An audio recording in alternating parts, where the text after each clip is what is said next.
confessed to the murder. O.J. Simpson. Are you talking about that? Did you know that happened? I mean, okay.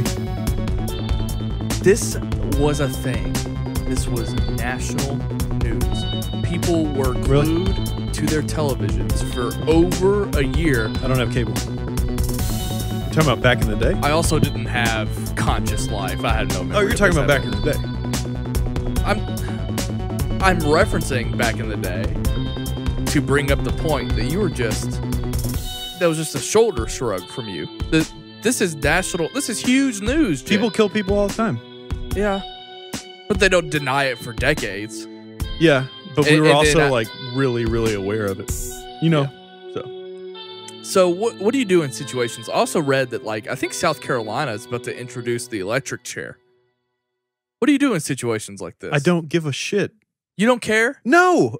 None of this affects me. Yeah, but it's about justice. I don't care. There's nothing I can do to affect anything. That family has had to live for decades.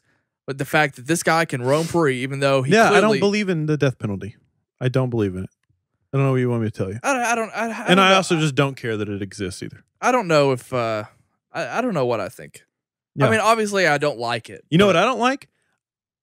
I'll just put them on blast right now. I don't like Christian people who are for the death penalty but anti-abortion. I think it's a complete contradiction. Doesn't make any sense. We could. I know. I don't want to talk about that. Well, I was gonna say let's talk about drinks. We could do that all day. People like our beverage talk, and I just want to bring something up. It's true. They've commented, and I just have to say, I didn't. No, that wasn't referencing to you. One thing that just happened from this podcast being around was our association with LaCroix. Yeah, I'm off that. I'm off LaCroix. Yeah, I'm anti LaCroix. You're not a loyal guy. It's not that I'm not loyal. I'm extremely loyal. I've literally picked you up on the side of the road.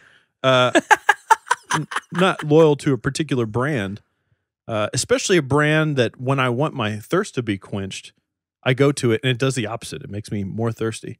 So we off that. I'm drinking a Dasani sparkling lime, which according to somebody we know, apparently they put salt in their I learned that fact. I had this wacko high school English teacher who was so anti-government, and he's a Monsanto guy, the guy who thinks there's the corporation that controls the food, all that kind of stuff. That exists. Yeah. Well, some people don't think it does. Okay. Well, you were part of the problem. I thought you were saying he's this guy that believes that McDonald's exists. I'm trying to illustrate that this guy, he tried to. He was talking about how you guys don't. I remember this day in class. He would spend weeks just going off the curriculum and just talking to us about life and what we do and do not know about our government. And he was a wacko. It was my favorite class. Is his name Joe Rogan? No. And I remember one day he looked around and he had a table in front of the room, just a table set in the middle, and he would sit Indian style on top of the table. And he looked around at us and goes, "You guys have no idea how much blood is in the milk that you drink." Just out of nowhere, just completely unprompted. This is the kind of stuff that he would talk to us about. Yeah. If I was writing the show, I would write in the character in the back of the room that just said, "No one fucking cares." He was so powerful that a student came in and interrupted the class, outside the hall, to come get someone. You know how a teacher's aide will be like, "Hey, we need to pull this person out of class." The person came in, interrupted what the teacher was saying, and he force pushed, and someone in the classroom threw a Coke can at the kid. Wait, I don't understand. Explain this situation again. So in high school, you'd be in class, and a teacher's aide would come from the office and try to pull a student out, be like, "Hey, this person's mom is waiting." Okay, so we were locked in and listening to this guy talk about how much blood is in our milk. Right. A teacher's aide entered our classroom, interrupted, and one of our classmates chucked a Coke can at the door, hit him in the head. How is this related to the guy that's giving the speech, though? That's how engrossed we were. Oh, okay. The guy interrupted. He was like, "Don't interrupt this right now." Yeah. I understand. So very good. I don't remember what brought this up, but we were talking about drinks. Dasani, you're right. That's something that this wacko teacher told us about, is that there is sodium in Dasani. I'm not on board with the Dasani yet. I bought it because I'm branching out. Dasani, I think it's very obvious though. After you find out that there is salt in Dasani, you can taste it compared to all of the others. I prefer there's a Life water, which turns out that it is also, I think it's either a Coke or a Pepsi water, which is I don't know, kind of the same thing, because Dasani is produced by Coke. But I've been drinking Life water and the Bai, the Bai brand. Yes, I do. Antioxidant flavored waters, and they also just do bottled water as like pH balance or whatever. So bottled water is a scam, no doubt about it. But I do drink those from time to time. Yeah, I mean, I'll just drink water, whatever water's around from the refrigerator. Or you turned me on to the iced Americano, and I've done really well for myself. Starbucks, I want to congratulate Starbucks. They've done a great job in 2018. I pretty much in 2018, I've only had iced drinks, very few hot cafe mochas. I've gone with the iced drink, switched to Americano a couple weeks ago. By far the most consistent drink, and I want to thank you for that suggestion. This one today that I got it from your Starbucks, not mine. It's the worst. Different. It's the worst one of the year. Yeah, that makes sense. It's because it's the worst Starbucks. Just randomly deciding that we're going to close at 5. Yeah, on a piece of paper on the front door and the drive-through window, it says new hours. Ridiculous. They changed it to 6, Jay. You're not giving them credit. But they did, in the middle of the week when they would normally close at 7:30, they switched that to 6:30. So they're, it's a little bit of a balancing act here at your Starbucks. Yeah, it's like they're just making up their own rules. Like, don't you have to follow the rules of the company? Speaking of my hometown, which, people have kept, I guess people can figure it out if they want to, but I think you have actually said it. I don't think so. I think I'm pretty good about it. Anyways, doesn't matter. Point I'm trying to make, I found out today, and I want your reaction to this. I just found out that my small town is getting an event center / potential music venue, which makes no sense. It makes, the last time we ever had like consistent booking was me, like back in high school here. And we don't have a music scene to support it. The only thing I can think of, so I live outside of Lexington, which is, the bigger, quote unquote, the bigger city of this area, central Kentucky. I'm kind of hoping that where I live turns into like the hipster suburb section that you see in other bigger cities, where like Brooklyn is now like the hipster sort of side piece of New York City. And then you've got like... Have you been talking to Tommy? Who, Tommy? My cousin. Oh, yeah. No. I think he lives in Brooklyn. Oh, yeah? He told me all about this. Anyway, go ahead. Oakland. That's in California. Turned into the little suburb of, or not the suburb, the hipsterville of San Francisco, which is already pretty hipster. Long Beach, I think, sort of has that same vibe, or Anaheim. That's what I'm kind of hoping happens. We just got a boutique coffee place. Did you know that?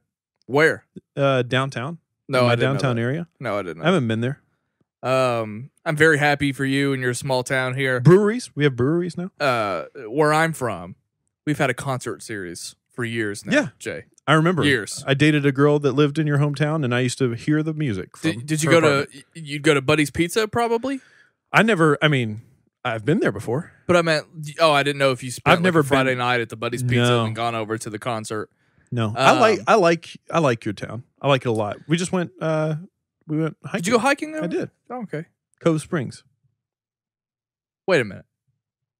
You came to my town and went hiking without letting me know? 100%. This is on Sunday, which is my Friday. Or my Saturday, I guess. Sunday is your Friday and Monday is your Sunday. Sunday is my Saturday. Monday is my Sunday. Right. Yeah. But yes, I did that. Love nature. I do love me some nature. I get a lot out of it. Sounds pretty inconsistent to me. Really? Why? I don't know. Well, I don't think people... this is a good point to bring up. People in our Facebook group, they listen to, God love them. They listen to us Babylon for hours, and I feel like a lot of They them, know as much about me as you do. they can read us pretty well, and we are pretty transparent, to be fair. But Yeah. someone posted a comment today with the hypothetical: who would you eat if you were standing on a desert island? It was Corey. Me, Corey not. me, or Jay, or you or me? Yeah. And everyone is like, I'd eat Snelling because he has all this health knowledge, blah, blah, No, blah. I gave that information out. Did you not see that? I don't know. started off the comments. I presented the thing. I said, eating Snelling is like eating grass-fed beef from Whole Foods. It's organic. It's But my diet is terrible, Jay. Luke Jaggers, of all people, addressed that fact. Yeah. He said that, I don't know, though. I'm going to call BS because Ryan has some I go goofy through diet stuff. phases. So depending on the month of the year, you're either going to get fast food fed Snell, Yeah. or See, you're I gonna don't eat a lot of fast food. That's my thing. I eat a ton. I love Right. fast food so much. I'm more like Wagyu beef. Like I don't move around a lot. You would have a very marbled steak from me. Really? Oh, 100%. What is a marbled steak? I've never. It just used means that there's fat content interlaced, and the fact that I'm keto, which is a high fat diet, also. I'm not keto, but I've been off and on for the last year. But anyways, Okay. yeah, I'm just saying you're lean. You're lean meat. I also am full of nicotine too in my beef. That's true.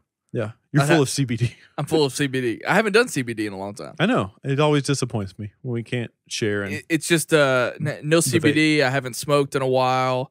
Valerian root is what I'm on. For those of you, I don't know. Sometimes I get texts and messages, and I'm happy to talk to you about your anxiety.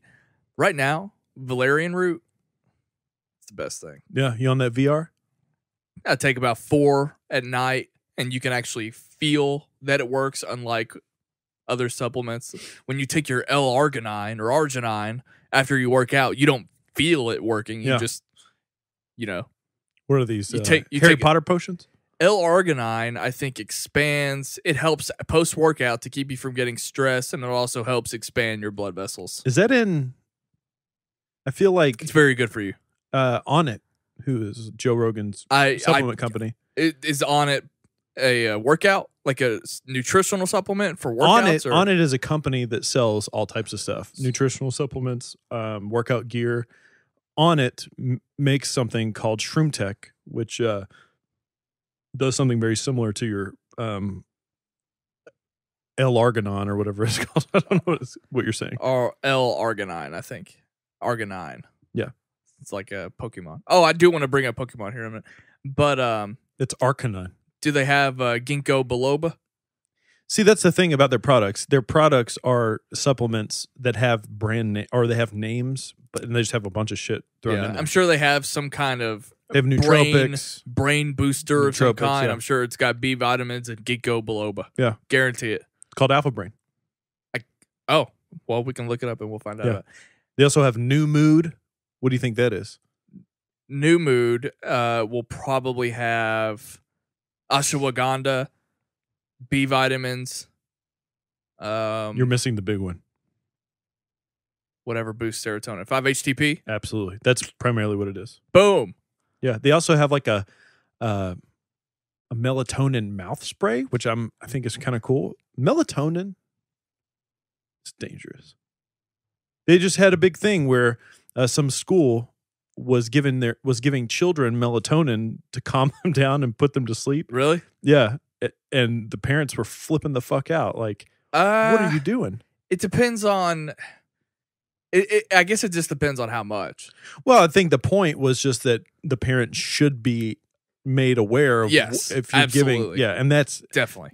I heard about it on Fighter and the Kid, but even Brendan Schaub was like, I don't mind.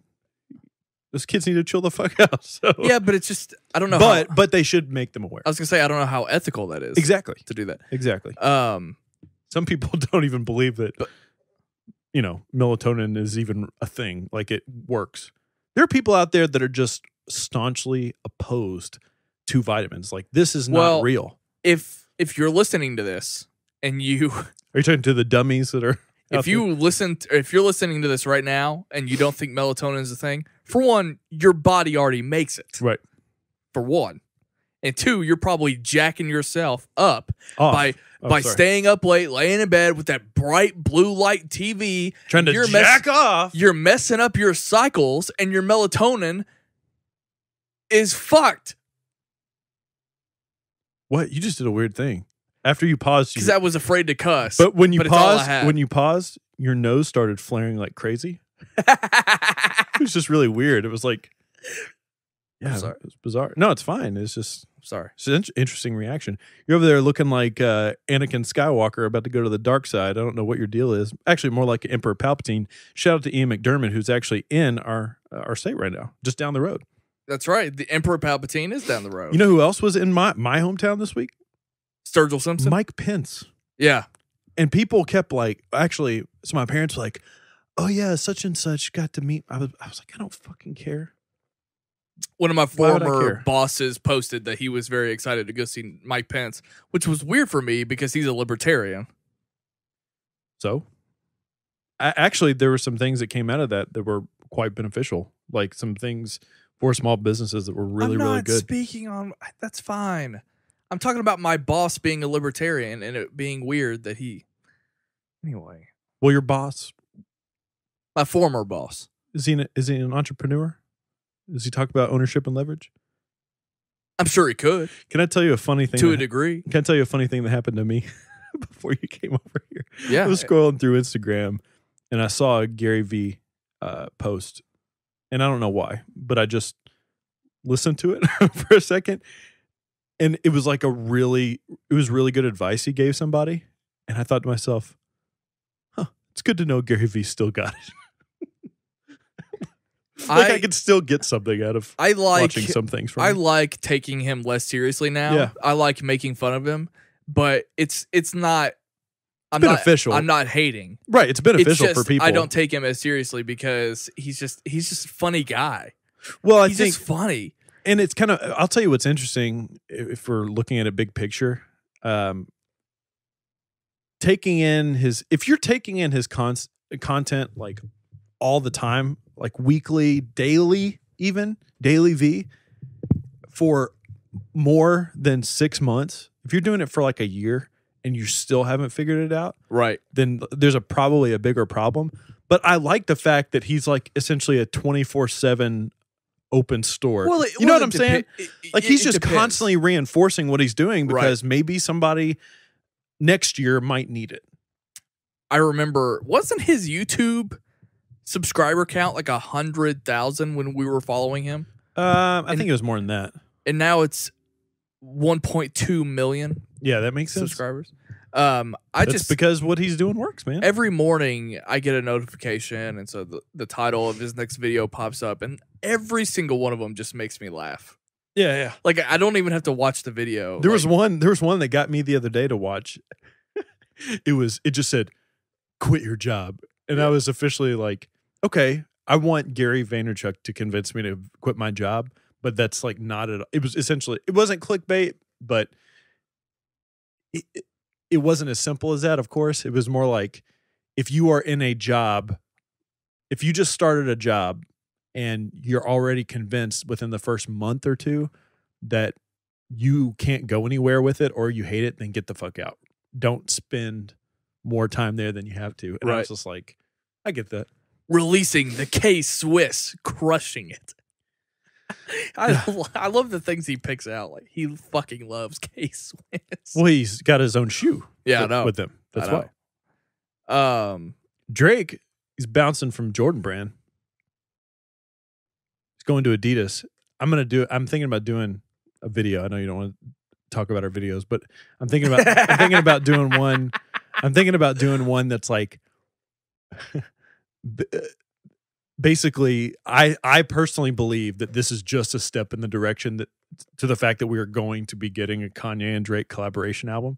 I love it. They've both made these sacrifices. Like, Kanye got out of his Tidal deal, and now Drake is getting out of his Jordan Brand deal. Right. Probably going to Adidas so that they will be free, more free to do whatever they want. That sounds like I mean, I am so intrigued by that idea. Yeah. But it's one of those things that's probably written on the wall, and it's Mhm. going to take me a while to realize it. I don't know if I'm going to like that sound. Oh my God. It's so weird. What's funny? I mean, what's funny is both of those people need each other for different reasons. For instance, I think Kanye needs Drake because Kanye obviously kind of fell off when he went crazy, and he's trying to find a weird way to come back. Like if he were to just all of a sudden come out with an album tomorrow as if none of that stuff happened, it's kind of like, you kind of need to ease your way back in. And I feel like Drake is a good way to do that. But I also think Drake needs Kanye because he has been doing his thing for a long time. It's about time that we just get at least a taste of the artistic Drake. Drake has never had his push the boundaries moment. He's never challenged himself or his listeners. Kind of like JT's Man in the Woods. Yeah, kind of. Well, like Justin Timberlake. Justin Timberlake thought that he was doing that. I think he thought Views was going to do that, but it just was not. Like More Life more challenged his listener base than... Right. Yeah.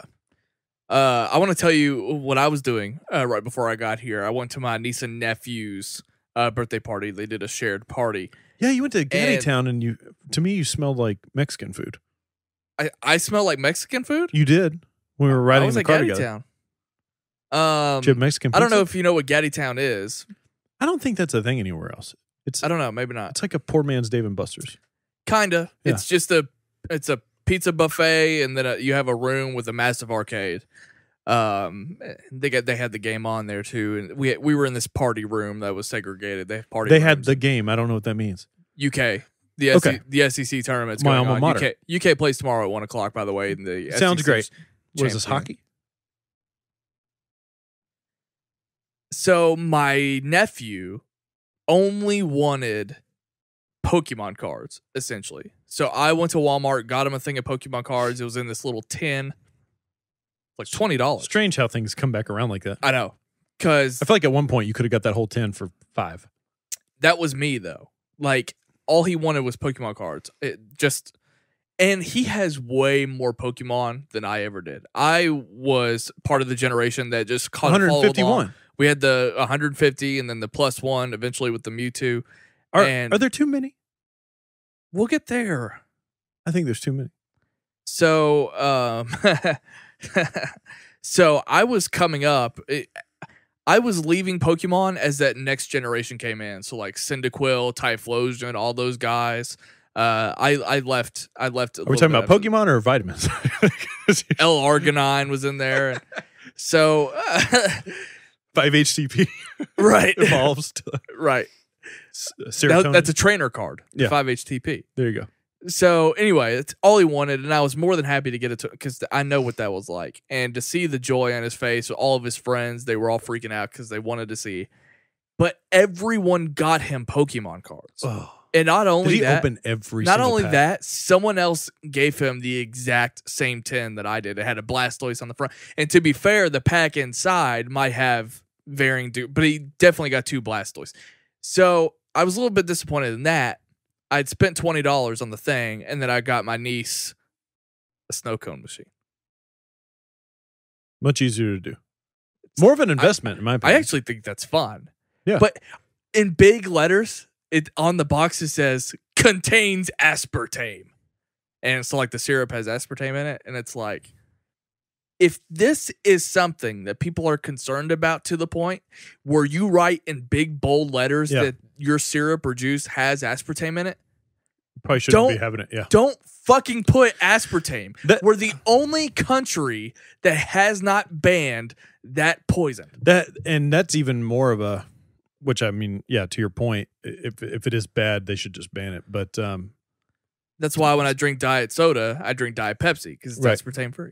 But anyway, eventually what I'm getting to is it's more of an FDA thing, I think. Yeah. Like okay. Not a fan of the FDA. What I was getting around to is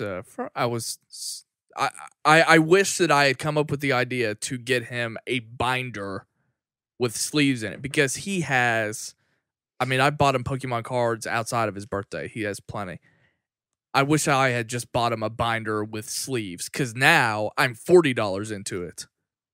Because I realized he has all this shit. I went ahead and bought him. I was sitting right there with my phone. I went on Amazon, bought him a binder, and so now I'm $40 into this, and I wish I had just bought him that in the first place. Do you remember a thing?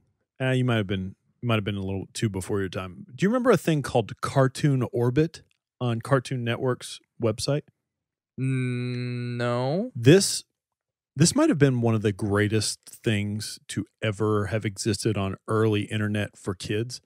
Essentially, Cartoon Orbit was this game that they developed this is back in the day, man, on their website, that was essentially kind of like Pokemon cards, but much smaller, like much more truncated in terms of like the amount of characters that you would get, except all the characters it was all online based, obviously. All the characters you would get would be Cartoon Network characters. So you'd have like a Ed, and Eddie, you'd have Powerpuff Girls, Cow and Dexter, absolutely. And man, this game was so fun. I mean, so fun. I loved it. And you could, if people are interested in this, you can look it up now. They ended up stopping it because at the time that they were doing it, they didn't have, like, so many people got on it. They didn't have the infrastructure to support that many people. And it was like it was a Flash-based game and this and that. You had user accounts, and it was so before its time. But it had such a loyal fan base, and it was so fun that somebody ended up recreating it, like, from scratch, and it exists somewhere online. It is so much fun. Were you a Cartoon Network guy or a Nickelodeon guy? Well, Nickelodeon fell off hard. I mean, real hard. Like, after the days of Nicktoons, like peak Nicktoons, I mean, we're talking Rugrats, Doug, even to a certain extent, I started to fall off at like Rocket Power. You got to get. I was gonna say, I didn't think you were gonna go all the way there, because I do think you have to give credit to Rocket Power. Yeah, early Fairly Odd Parents, that was prime time. Baby. I was out by then, but early Fairly Odd Parents, I think it kind of went on too long, maybe. I know Avatar has its fans. Once they started introducing, and I'm not even really counting Avatar necessarily, The Last Airbender, but I remember new shows like Danny Phantom. And when things like that came in, I don't know what that is. That's as I was leaving, and it was just no longer for me. But you're also Hey Arnold, Rocket Power, like you said. Well, Cartoon Network, it seems like they were legitimately dedicated to, evolving as a brand. I don't think we give enough credit to Cartoon Network. In fact, I mean, this is the company that brought in Toonami, breathed so much life into that brand. And then they had all these amazing shows that they were developing as well. Like Dexter is great. Dexter's Laboratory is great. Powerpuff Girls is great. I think it's amazing. Aren't they bringing that back?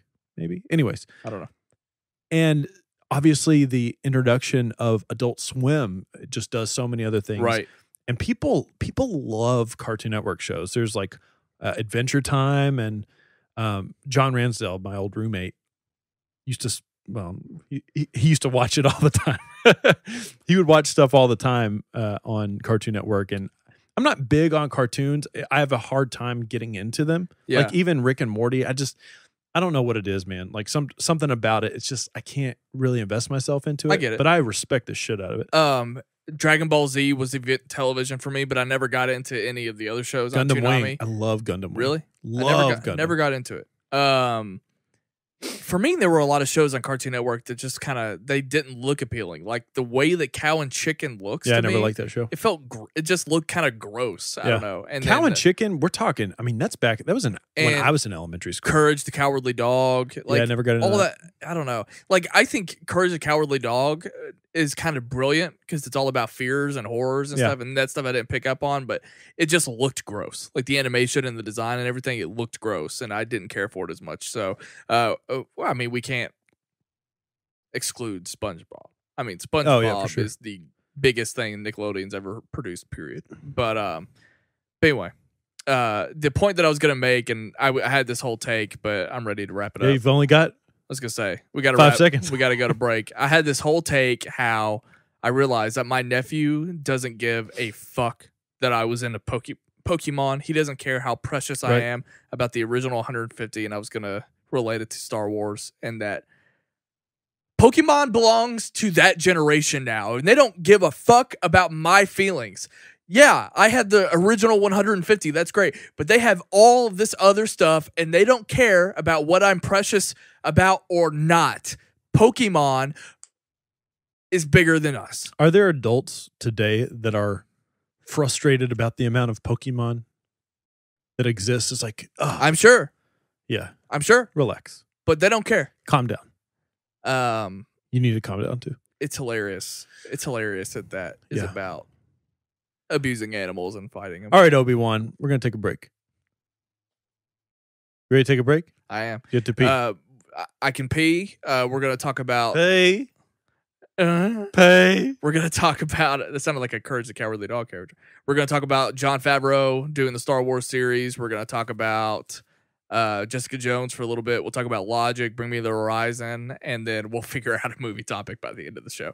Stay tuned. We'll be right back. One of the things that we are super proud of here at Sight and Sound is the Sight and Sound Facebook group. It was started by our very own listeners. The Facebook group is the place to be to not only interact with our fantastic community, you can debate with people, stay up to date with pop culture news. You can also interact with Ryan and myself. We're in there all the time. Check out the link in the description box of this podcast and join the group today. Lucasfilm announced Jon Favreau would be executive producing and writing a Star Wars TV series on the brand new streaming platform. I can't wait to see Knights of the Old Republic by Jon Favreau. On International Women's Day. Thank you for that, Jay. Look, this is one of those things that I feel my whiteness. Oh my God, here we go. Because at first it's announced. Cringing already. Huh? I'm cringing already. Because when it's announced, it's like, that's a really great choice. It was weird to me because I remember seeing the picture, like it was a matter of a tweet or some kind. I saw the picture of him and I saw Star Wars and I was like, yes, he's directing the first movie in the Benioff and Weiss, whatever. And then when it said that he was executive producing a TV series, I thought that was it. I thought that was strange because he hasn't done nearly as much in television as he has on film. I mean, we're talking about a guy who started out as an indie darling, Swingers with his boy, Vince Vaughn, and obviously he's... Have you seen Swingers? I have. Have you seen Maid? No, I have not. Have you seen Chef? No, I haven't seen Chef. Chef's good. And then of course, obviously Iron Man, and the rest is history. But and Lion King coming out later this year. He makes a whole lot more sense to me as someone in film. But I still like that he's executive producing and writing. I still like his role in the TV series. It's just not what I would have picked if I could have chosen Jon Favreau for something at Lucasfilm. But anyway, I didn't even think twice about it. I was just kind of excited. And then, of course, you see the backlash and the fact that it was announced on International Women's Day, the fact that there's this continuous pattern of hiring white men at Lucasfilm. And it's just in bad taste. It's just kind of, I just think it's kind of tone deaf. Yeah, I mean, but it's like, this is sort of the whole thing of tired conversations at this point. Like, I get it. I get it 100%. Well, it kind of goes back to, and this is me talking because I have white privilege, and I if I don't want to, I don't have to think about it. Like, because my first instinct is like, wow, that's really cool. They got Jon Favreau, like that headline name that you want helming something in Star Wars, and then other people, a good filmmaker, and then other people make me feel bad franchise for feeling that way, and it's like, right. I can't say, but people are going to make you feel that way regardless, right? Regardless of whatever your opinion is, because it's okay for people to have differences of opinions, and usually when people have differences of opinions, they're going to try to challenge you on that. It just so happens that we are in a climate right now where a lot of bullshit has happened that's really unfortunate. I mean, we're just coming off of the back of all the stuff with the Weinstein and all the stuff coming out with sexual harassment, and it's a complete the Oscars travesty. Inclusion riders, a big term being thrown out now. Well, I mean, it's obviously a hot button topic, as it should be. It should be something that's discussed, and the exploration should be discussed in that regard. But at the end of the day, a good filmmaker has the opportunity to do something. No, you're right. So, I mean, that's just facts.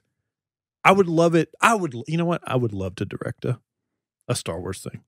And part of the statement, and StarWars.com reported this, part of it was they were talking about how excited they were to have Jon work with diverse group of writers and directors and give Lucasfilm the opportunity to build a robust talent base. Right. So that's encouraging, but it's like, well, it's a safe decision, as I think it should be. It should be. Listen, this is the first time Star Wars is going to be on television. Right. We've been talking about it forever. Yeah.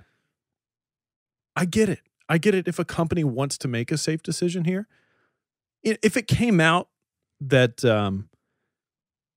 there were a group of really, really capable people to make something like this that was a short list, and, you know, a bunch of women were just not chosen, and a bunch of, people of color weren't chosen to do something like this, then yeah, I get it. Like, it'd be like, well, why couldn't you do this? But it could have also just been like, listen, we want to get Jon Favreau incorporated into this somehow. You know what? We have this on the table. And on the flip side too, because again, going back to my point, I would have picked Favreau to do a film project, yeah, for sure, before a TV project. Because in TV, off the top of my head, he produced recently the Shannara Chronicles for MTV, and I think that show just kind of came and went. Somebody might have to. I've never even heard of that before. Somebody might need to help me out and let me know if it's still on the air. But as far as I know, it only lasted a couple seasons, if so. But Shannara Chronicles, and then before that, I think he helped produce Revolution with JJ.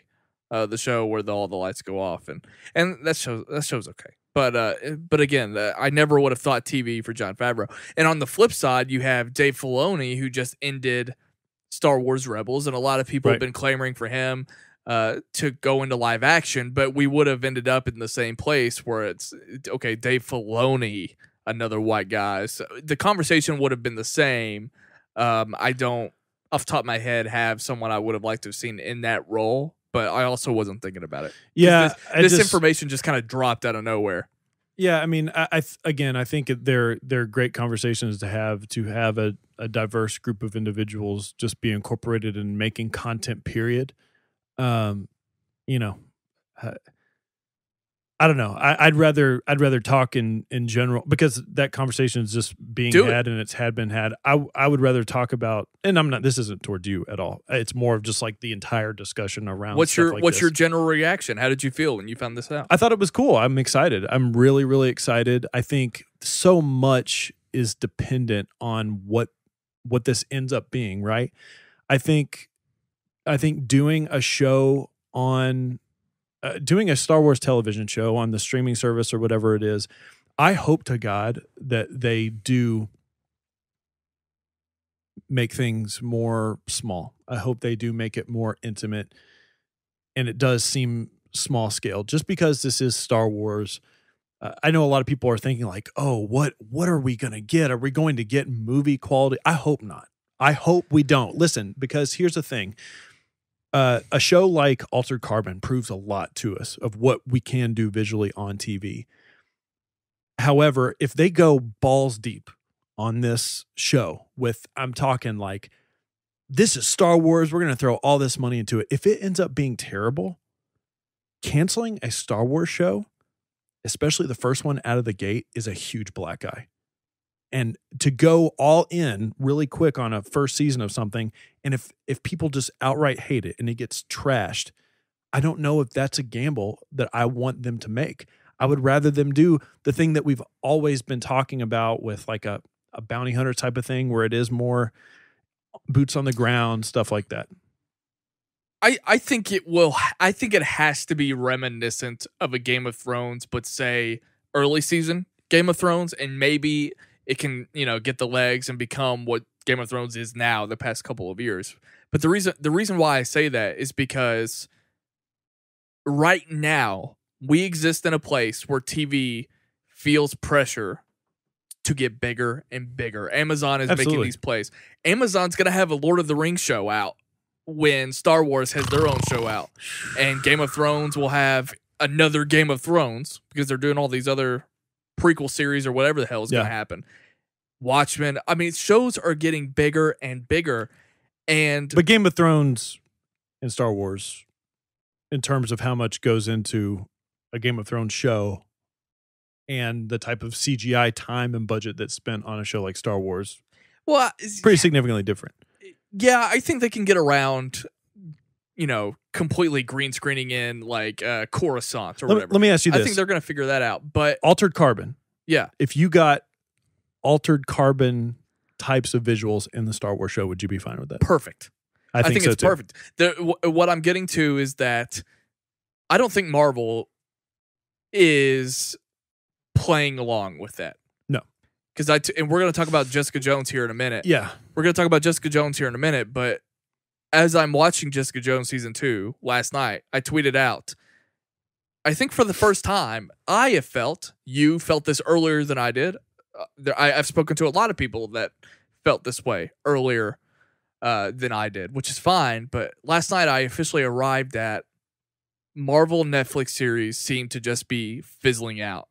And even not just in terms of quality of the shows that they're putting out, we can compare Jessica Jones to Daredevil or Punisher or whatever. But I have a theory about that too. It's also the fact that it goes back to the Altered Carbon experience, where I immediately went to Twitter, whether I'm justified in feeling this way or not. And I said, look, Netflix has no excuse anymore to not make a show look as good as Altered Carbon. Now, there are shows, especially tentpole type of shows. There are some shows that are supposed to be smaller, something like Into the Fucking World, and like all that stuff is not doesn't need the big budget, and I get it. That's why I'm questioning if I'm even justified in that opinion. But a show like Stranger Things shouldn't look better than a Marvel show, right?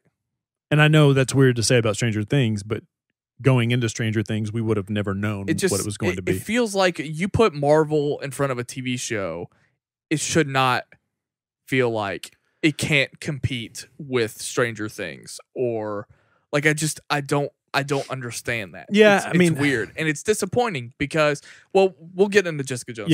Yeah. But what I'm saying is, Star Wars. You mentioned Star Wars being a smaller show, and I cringed because I immediately go to Jessica Jones. So I'm glad you referenced Altered Carbon because that's where I think it has to fit in. But obviously, they're going to make some kind of play. They're not going to do Old Republic, in my opinion.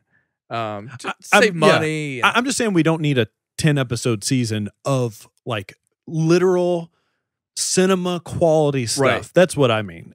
Like I said, I get because I think a lot of people think that when they hear Star Wars on TV, they're anticipating literally seeing the entire set of saga films once a week for 10 weeks.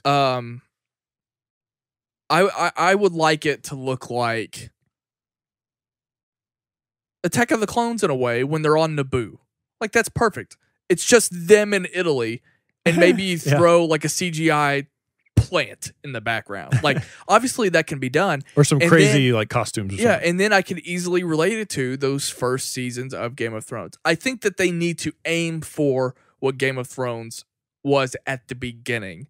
And if it builds legs, like you said, because it could be terrible. People might not like it.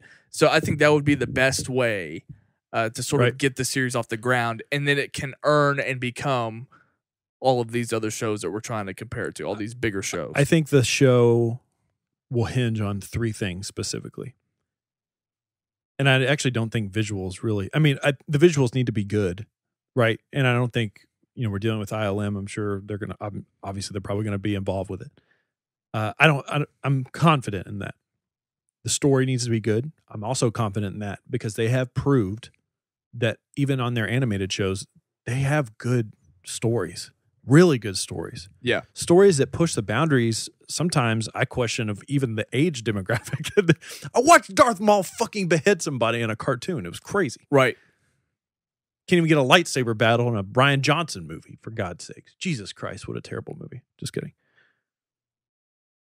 Anyways, I think they need to get the tone right on this. That's one thing I am weary of. I think sometimes some of their animated shows really struggle with that, of like, now we're going to have Chopper going on an adventure one week where the next week they're it's like the X-Files. Yeah, and I just don't want that. I don't want that. I don't know if Star Wars will play with, like, Marvel was game to make those Netflix shows R-rated, and I'll give them credit for that. And we're not having R-rated Star Wars talk. I was going to say, Star Wars, I don't think has a whole lot of wiggle room when it comes to tone. But they don't have to give us 1 week Chopper going on an adventure, 1 week Darth Maul beheading somebody either. Like, if you want to have your shows that are more dedicated to a younger audience, then make the cartoon that way. And if you want the live action stuff, you know what I'm saying? Like, the movies don't necessarily do that. They balance things out well. And, well, I guess you throw in Jar Jar Binks and an Ewok and a Porg. Maybe that's not the case. But the point I'm trying to make is, I think the show hinges more on just how good it is as opposed to how good it looks. I think how good it looks, we can work around that. It just needs to be it needs to be a good show, right? I mean, that's the most basic. Yeah. But I feel like today that gets missed out on a lot. Like, we're sold a good pilot and a good concept, and they have trouble bringing it home. They need to work really hard on making this an interesting show. Yeah, I could see them. Croatia is where Canto Bight was filmed. Mm-hmm. I could see them just kind of filming on the streets of like a Croatia, or going back to Italy if it was like a Naboo series, or Atlanta. Or yeah, they're going to Atlanta. I could see that happening to where it's just not like they're not going to put Coruscant in the TV show. Yeah. At least in every episode.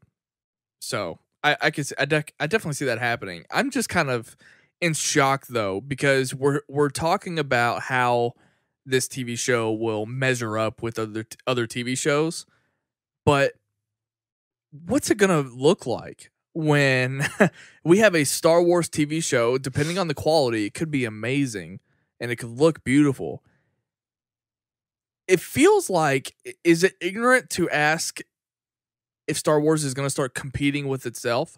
Because what if the TV show is so good in a way to where we just don't need the movies to be what the movies are supposed to be? Like, it's an interesting concept. Is there something that we can compare that to right now? Well, I mean, I think it's an interesting concept in the sense that you're basically having these different, I don't know, story groups are the right way to put it, but these different factions that are pushing each other and that are pushing each other's ability to make better content. That does make a lot of sense. I don't know. Putting Star Wars in homes on a weekly basis does sort of seem like a little bit of a dangerous game to play. I think that's a good point that you're making, because, yeah, if people are really jazzed and really excited about this, and we get to episode 9 and it's not that great or whatever, and the temperature goes down on the film side of things, I don't know. It's a good point. I actually don't agree with that, though. Okay. As it sits right now, I am just ecstatic. The fact that Star Wars, all these new movies and new shows, I'm so pumped for all of it. Even if the TV show comes out and it's a huge success and I love it and we're raving about it and we have a recap show on TV Time about it, I cannot envision a day to where I'm not there every single opening night for the new Star Wars movie. I just can't imagine what that looks like.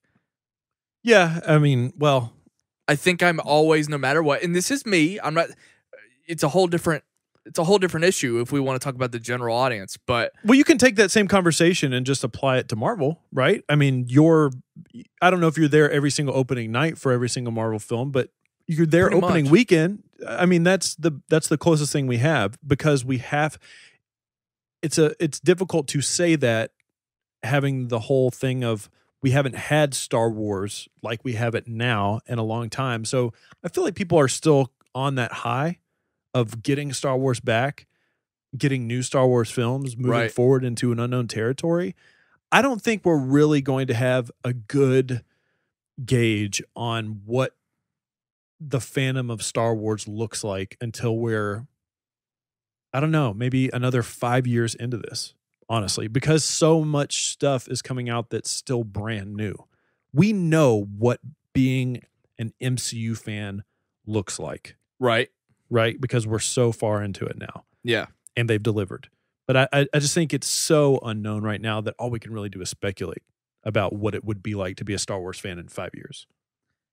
I would like to, maybe I'll do a movies episode centered around this, but I'd like to have a conversation with you though, because I think it's awesome that even though right now it feels like Hollywood is only about Marvel, DC, and Star Wars, all of their business models, every bit of it is different.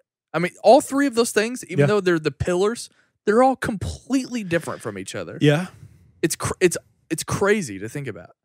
I think going into TV is a little bit more of a challenge than on a business level than they probably think that it is. Launching a streaming service separate from, and we can look at music sort of similarly. One reason that people like Spotify so much is because it's been around for so long, even though they're not they are a massive company, but compared to the people they're competing with, Apple, they're not, right? Right. Disney's a massive company. They're the Apple in this scenario. But Netflix and HBO, they're tried and true, right? Yeah. If you're bringing in a new streaming service and all you have to offer is IP, obviously the fans will be there, right? But I don't know. It's a tough world to get into, especially quality-wise, because we have incredible television today. Right. The measuring stick is just completely different. So this announcement, it was an announcement for a TV series, and it was coupled with, here's your showrunner, as opposed to just being an announcement for the TV series. This is something that's been in speculation for years, even when we didn't even worry about canon, because we've heard about Lucas and Lucas and company having all those scripts readily available. If this was just a show announcement without Favreau, who would you have gone to first? Who would have been your first choice for showrunner of this Star Wars TV show?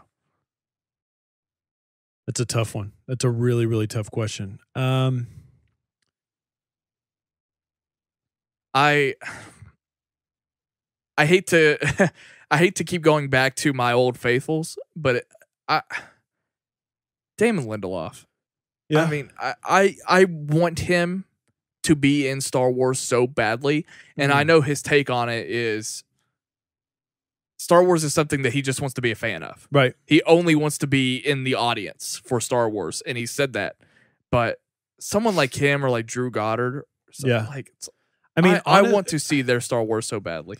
I think if I was going to take a risk on somebody, yes, I did pick white guys. If I was going to take a risk on somebody, I would think Jordan Peele would actually be a pretty good selection for that, considering that him and Keegan-Michael Key did showrun and help, well, not only showrun, but develop all of Key and Peele, completely different thing. If you didn't know, Key and Peele looks fucking great. It does look great, it is, but it's sketch. Still, it doesn't matter.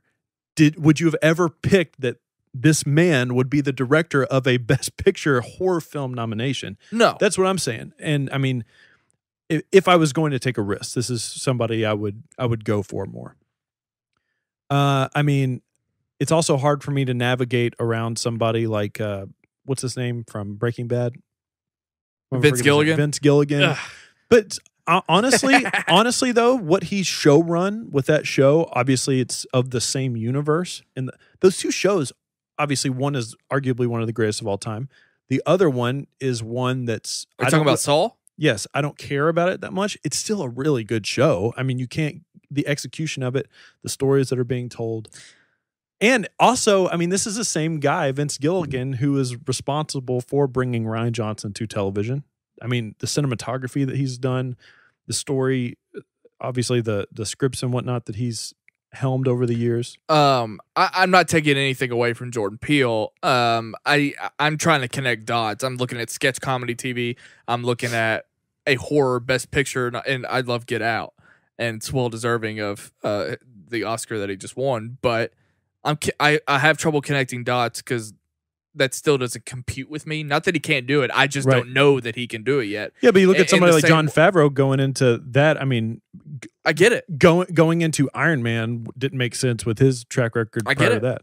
And but it's just hard for me to imagine that right now. In the same way that it's hard for me to imagine, I had no idea John Watts was capable of Spider-Man: Homecoming because of Cop Car. I mean, they're completely different. Same with Trevorrow. It's like, until I see it, it's just hard for me to connect those dots and imagine that sometimes. You know who's another one they could have signed up who has more experience and this and that, but obviously she's busy, is Patty Jenkins. Her work on The Killing, I think did she do the first 2 seasons of that? I can't remember. I don't know. But obviously has experience with television. Love The Killing, season 1 and 2. I thought were really, really good. Also a smaller story, has a noir sort of idea behind it. Right. Yeah. Jessica Jones. So my top, I would rank Punisher, Daredevil, Jessica Jones from best to worst so far. And I'm saying that in a good way. Like, those are my top 3. I like Jessica Jones season 1 pretty well. We talked about it. We previewed it a couple weeks ago, and we weren't feeling a lot of heat. I felt like the trailers showed us more of the same. Like, it sort of just looked like the same show as if it could just be an extension of season 1. And it came out a day early. I believe it was an International Wednesday, Thursday. I guess that was the reason why it came out on Thursday night as opposed to Friday. We're a few days removed from that premiere. I've watched probably 5 episodes. You watched 2 episodes? Oh, it's 2 episodes last night. No spoilers here, by the way. We're just reacting. We're reacting to what we've seen so far. We won't spoil anything. My whole take on the show is I don't think this is a bad show. I don't think there's anything about this that's bad and that's awful. I just think that I think it's just a pretty mediocre show. I think it's any other okay show I've seen. This could be anything. The Marvel attachment to it, I mean, it is what it is. There was just nothing there for me to just get overly excited about, both in the story. The acting is fine, I guess. I just thought it was a really, really vanilla type of show, honestly.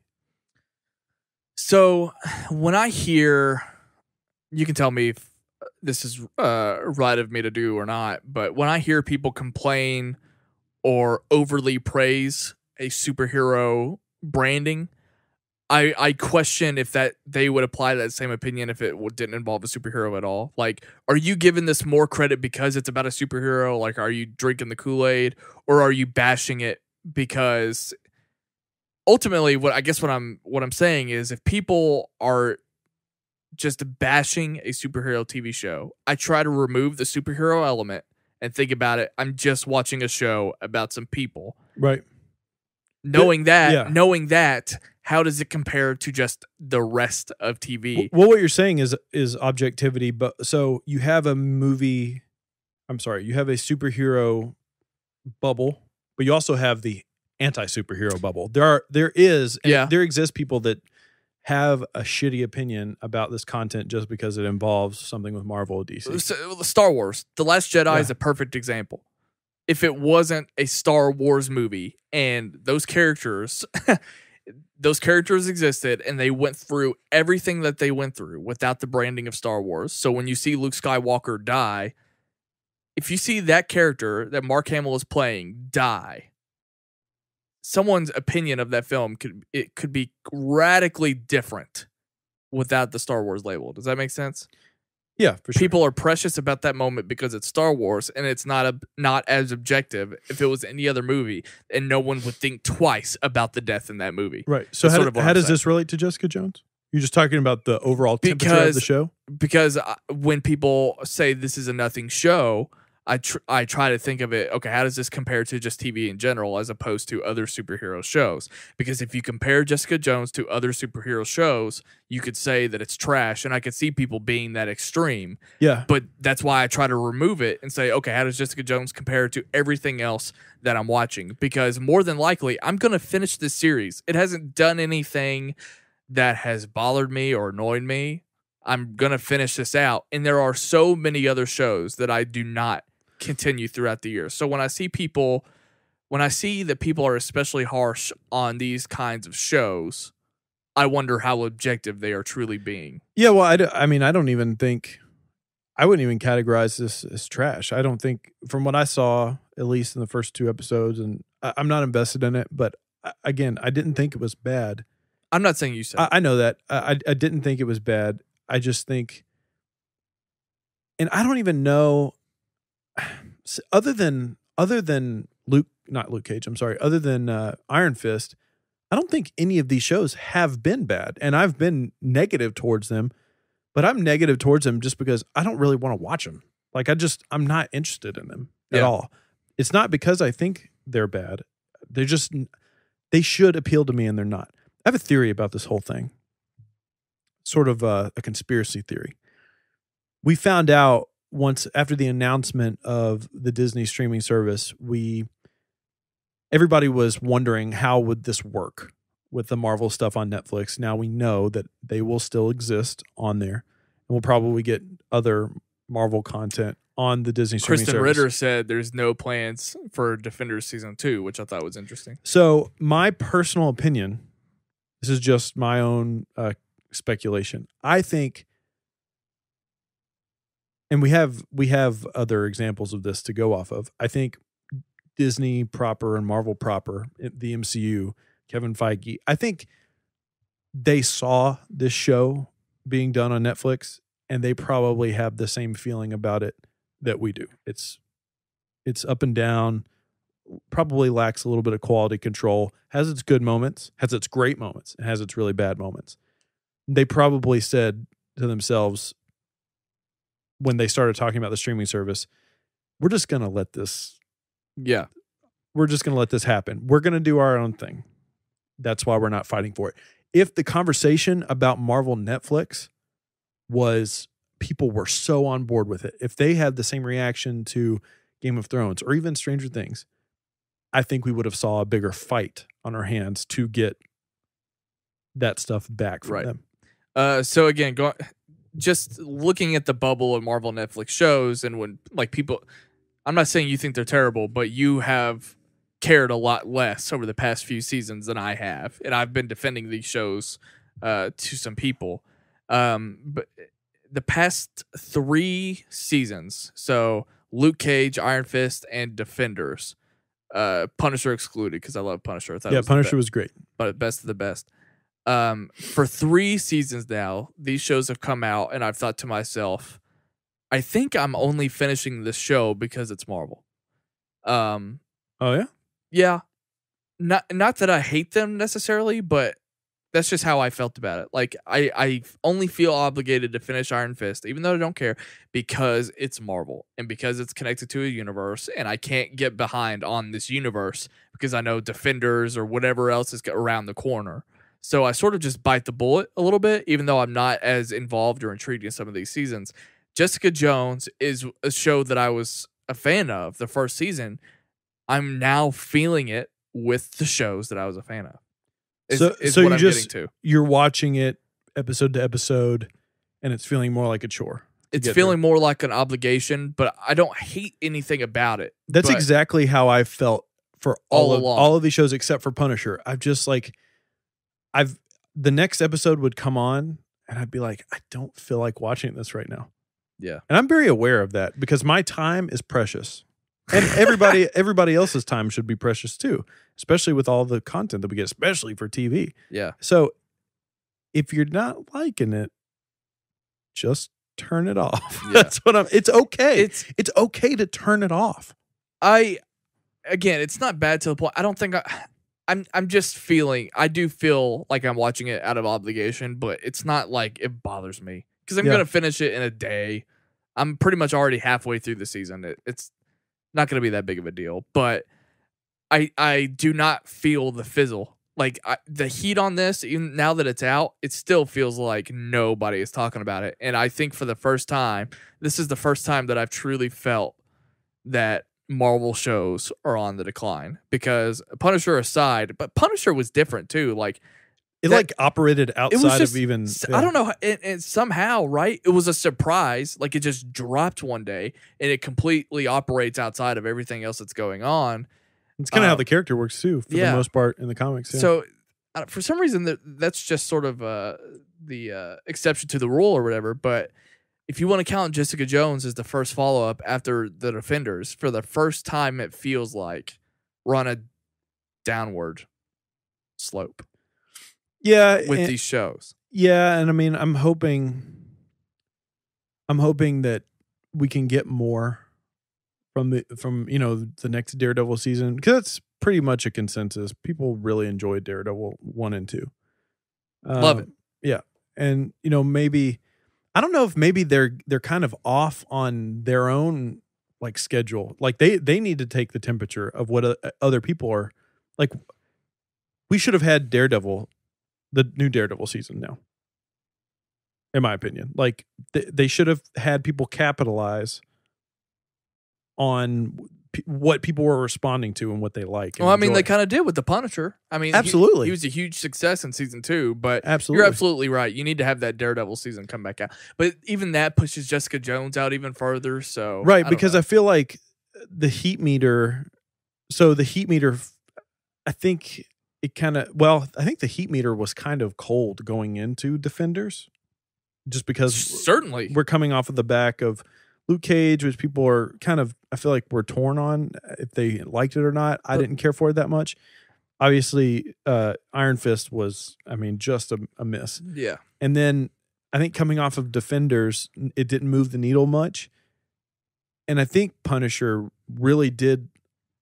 The Punisher did a lot of things for the Punisher, right? Yes. I don't think it did much for Marvel Netflix because it felt so different. I mean, this guy never wore, I guess if you want to consider his bulletproof vest with the skull on it an outfit, you can, but never wore a mask or anything like that. And I guess to a certain extent, Jessica Jones feels that way, but I don't know. I just feel like it was so removed and so detached from Marvel Netflix proper that it didn't affect the heat meter at all. It feels like I'm still watching Jessica Jones season 1. That's what it feels like to me. Right. And it's starting to have like procedural elements in a way. Like they're solving this mystery and it feels like they're on to somebody with every single episode. And that's just not, if you're going to do that, I'd like you to hide it a little bit better. Yeah. Underneath some other things. And it's just not really clicking as much as I wanted it to. So, and how much is New York as a setting still making these shows feel so bland? I don't know. Oh my God. I just don't fucking care about New York City anymore. I don't care. Oh man. What a weird take. Well, no, it's been a take for a long time. That ripping New York City. No, it's not. It's not the city's fault. It's the show. I mean, we've talked about this before, that every time we turn on these shows, that they just seem like they're running together because the setting never seems to change. It's just like, it's so bland. It's so vanilla that, I don't know, man. I just don't care about the show. If somebody does care about it, I get it. I think there are things about it that are appealing to people. It certainly had. I still think it has its identity and the themes that it explores and things like that.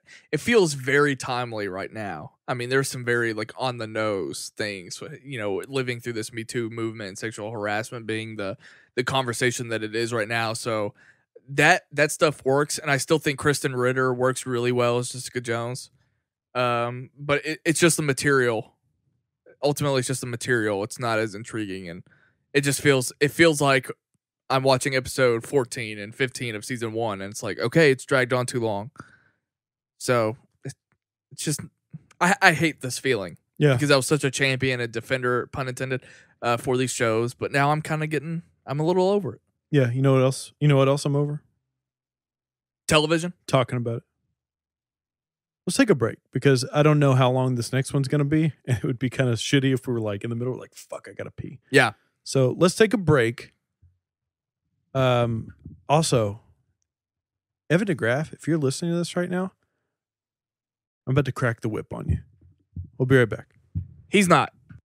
There are so many different types of music fans in the world. Casual fans, diehard fans, music nerds. One of the reasons I love music so much is because of the stories, the mythology that you simply can't get from listening to a song or an album. That's why we're so proud to announce our brand new seasonal standalone show called More Than Music. More Than Music is our first ever scripted show on Sight and Sound, whether it's the story of Bon Iver's iconic debut album being written in his father's hunting cabin, or the story of Kanye West's 808s and Heartbreak album and how it would shape the next decade of rap and hip-hop. Join me every month for the next 4 months as I break down some of music's most fascinating stories. More Than Music is available right now on our podcast feed wherever podcasts are found, or you can subscribe to our YouTube channel and check it out there. We just did this thing where we probably had an unnecessarily long break in between. Some of our best content, though. Off-air discussions. That's if we didn't podcast together, that's what our friendship would be like. What do you mean? Just like random tangents of things? We've kicked back. We have cervezas here. Which, by the way, these are fantastic. Thank you so much for allowing me to drink this. I mean, this is unbelievable. It's a local brewing company. Do they ship out? What do you mean? I'm going to promote them if they ship. No, I don't think they do. Okay. I think you can only buy them in the Ohio Valley area. I think it's like Kentucky, maybe Missouri. I think up in Ohio. We have Youngling now. Yingling. Called Yingling. He killed younglings. So, you know why I don't like the name Yingling? Actually, let's just talk about this for a second. I have a bone to pick with Yingling in general. Why? Do you know why? This beer in Kentucky, at least, has mythology to it. It's like Lucasfilm. This is something that should have gone in the front of the show, but that's fine. We're talking about it now. Yingling was this mystical beer that you couldn't get in Kentucky for a really, really long time. And when I first started drinking beer, all these people were talking about, oh man, you know what you need to have? You need to go out of state and get Yingling. Like there were people that were going out of state to bring back Yingling beer. And I was like, holy shit, what is this beer? The first time that I had the opportunity to have it, that's a big word, opportunity, was... Talking about drinking a beer here, but yeah, go ahead. Well, I'm getting there. So was when I went on tour with O Jerusalem. And somebody was like, fuck yeah, we're going out of state. We're going to get some Yingling. I know, right? So That's so stupid. I'm excited to drink this beer. Christian band, by the way. Not really. We weren't a Christian band. Maybe we were. I don't remember. but anyways, so we get to the show in Bloomington and people are cracking them open. And I didn't get to have one this night, this particular night. Yeah. So I was going to have one the next day. John Ransdell ended up leaving the last two in the freezer and they exploded and I didn't get to have one for years. So the mythology lived on. And when I finally had a Yingling, I took a drink of it and I said, is this it? Yes. That's what this is? Yeah. It's nothing. Yeah. It's nothing. The mythology was built up just because we didn't have access to it. You know what else I don't have access to right now? Oysters. Healthcare. Or lobsters. Healthcare. What? I have a day job. Anyways, yeah. What were we talking about? Oh, yeah, this beer. So I like that I feel weird the fact that I'm drinking an American-made Mexican beer. Yeah. Is that cultural appropriation? Yes, that's the definition of it. Who are we, Bruno Mars? So, but the fact that it's not just American-made, it's Kentucky-made. You and I are both big fans of Mexican beer. It's my favorite beer. My favorite beer is Dos Equis Amber Draft. I just love that beer. Smooth. You know what's bad about... Okay, well, you're saying draft. You know what's bad about Dos Equis, though, is you can't get it in cans. I like drinking my beer out of a can because I am a hipster. They're easy to handle. You brought, was it Tecate to my birthday? Tecate, yeah. A couple of years ago. I enjoyed that as well. I up until this point, I never knew why I liked the certain beers that I did. I just knew what I liked, but now I'm kind of putting it together. I do prefer a cerveza. Yeah. Or cerveza, and I'm particular to Belgian whites. Like I love my Blue Moon. And yeah, not big on Belgians. I was a big fan of the Traveler Beer Company. I don't know if you were familiar with them. I love their design work, by the way. I think you love their design work. Rheingeist. Shout out to Rheingeist. Okay. Best design work in the game. We're talking beer. Yeah. Although this West 6 one, so this is just did so Rye Geist random. do that cider beer? Yeah, they have Cincinnati? Cidergeist. Yeah. Yeah. So, little known fact about this can right now, which people can't see, you can Google it. The West 6 Cerveza. Their design work was done by a local screen printing poster company called Cricket Press. Cricket Press also did this poster behind me. Oh, really? Yeah. So I like it. I like it that they keep in the family. West 6 Beer Company also sued by Magic Hat, which is why I don't drink Magic Hat anymore. Is that the beer? That's the beer that sponsored Makuga. That's right. Fuck Magic Hat. Right now, Fuck Makuga. No, I'm just kidding. What? He was great on his episode with Ken. I'm not arguing. Jeff Snyder. Almost a spit take. Jeff Jaye Snyder. Williams. I don't care who hears this. I don't care who tweets it. Jeff Snyder is trash. He's a jackass. Okay? That's it. Run tell somebody. Tattletale on me. I don't give a fuck. He does suck. That's for sure. You're not. Did you hear? You're supposed to let me take the fall. Now we're both going I to don't go care. down. What do I care? I didn't care. I'm the I one know. fighting with him on Twitter. Did you see him brag about breaking the casting for Money Monster on the Schmodown? Yeah. I don't know. Very good. Good for you. Somebody told you something and you wrote about it. Props to you, man. We just went back to talking about beverages, by the way. I know. That's all we do is beverages. Sight and Sound Beverages coming in 2021. But anyway, after Sight and Sound Sports. Le Batard is gearing up. He's doing this big Miami thing. It's not really a festival, but Have you been to Miami? Yes, I have. Me too. Did you know Le Batard's brother is a really famous artist? His nickname is Lebo.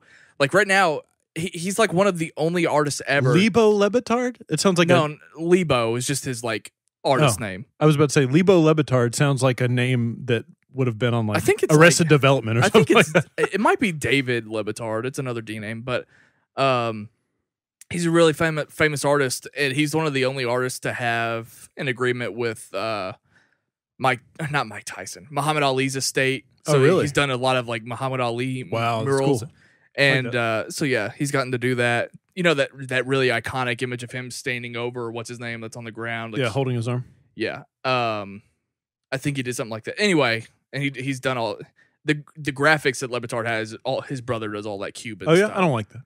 I don't like those. Well, it's not the only. Looks thing like a Doritos chip bag.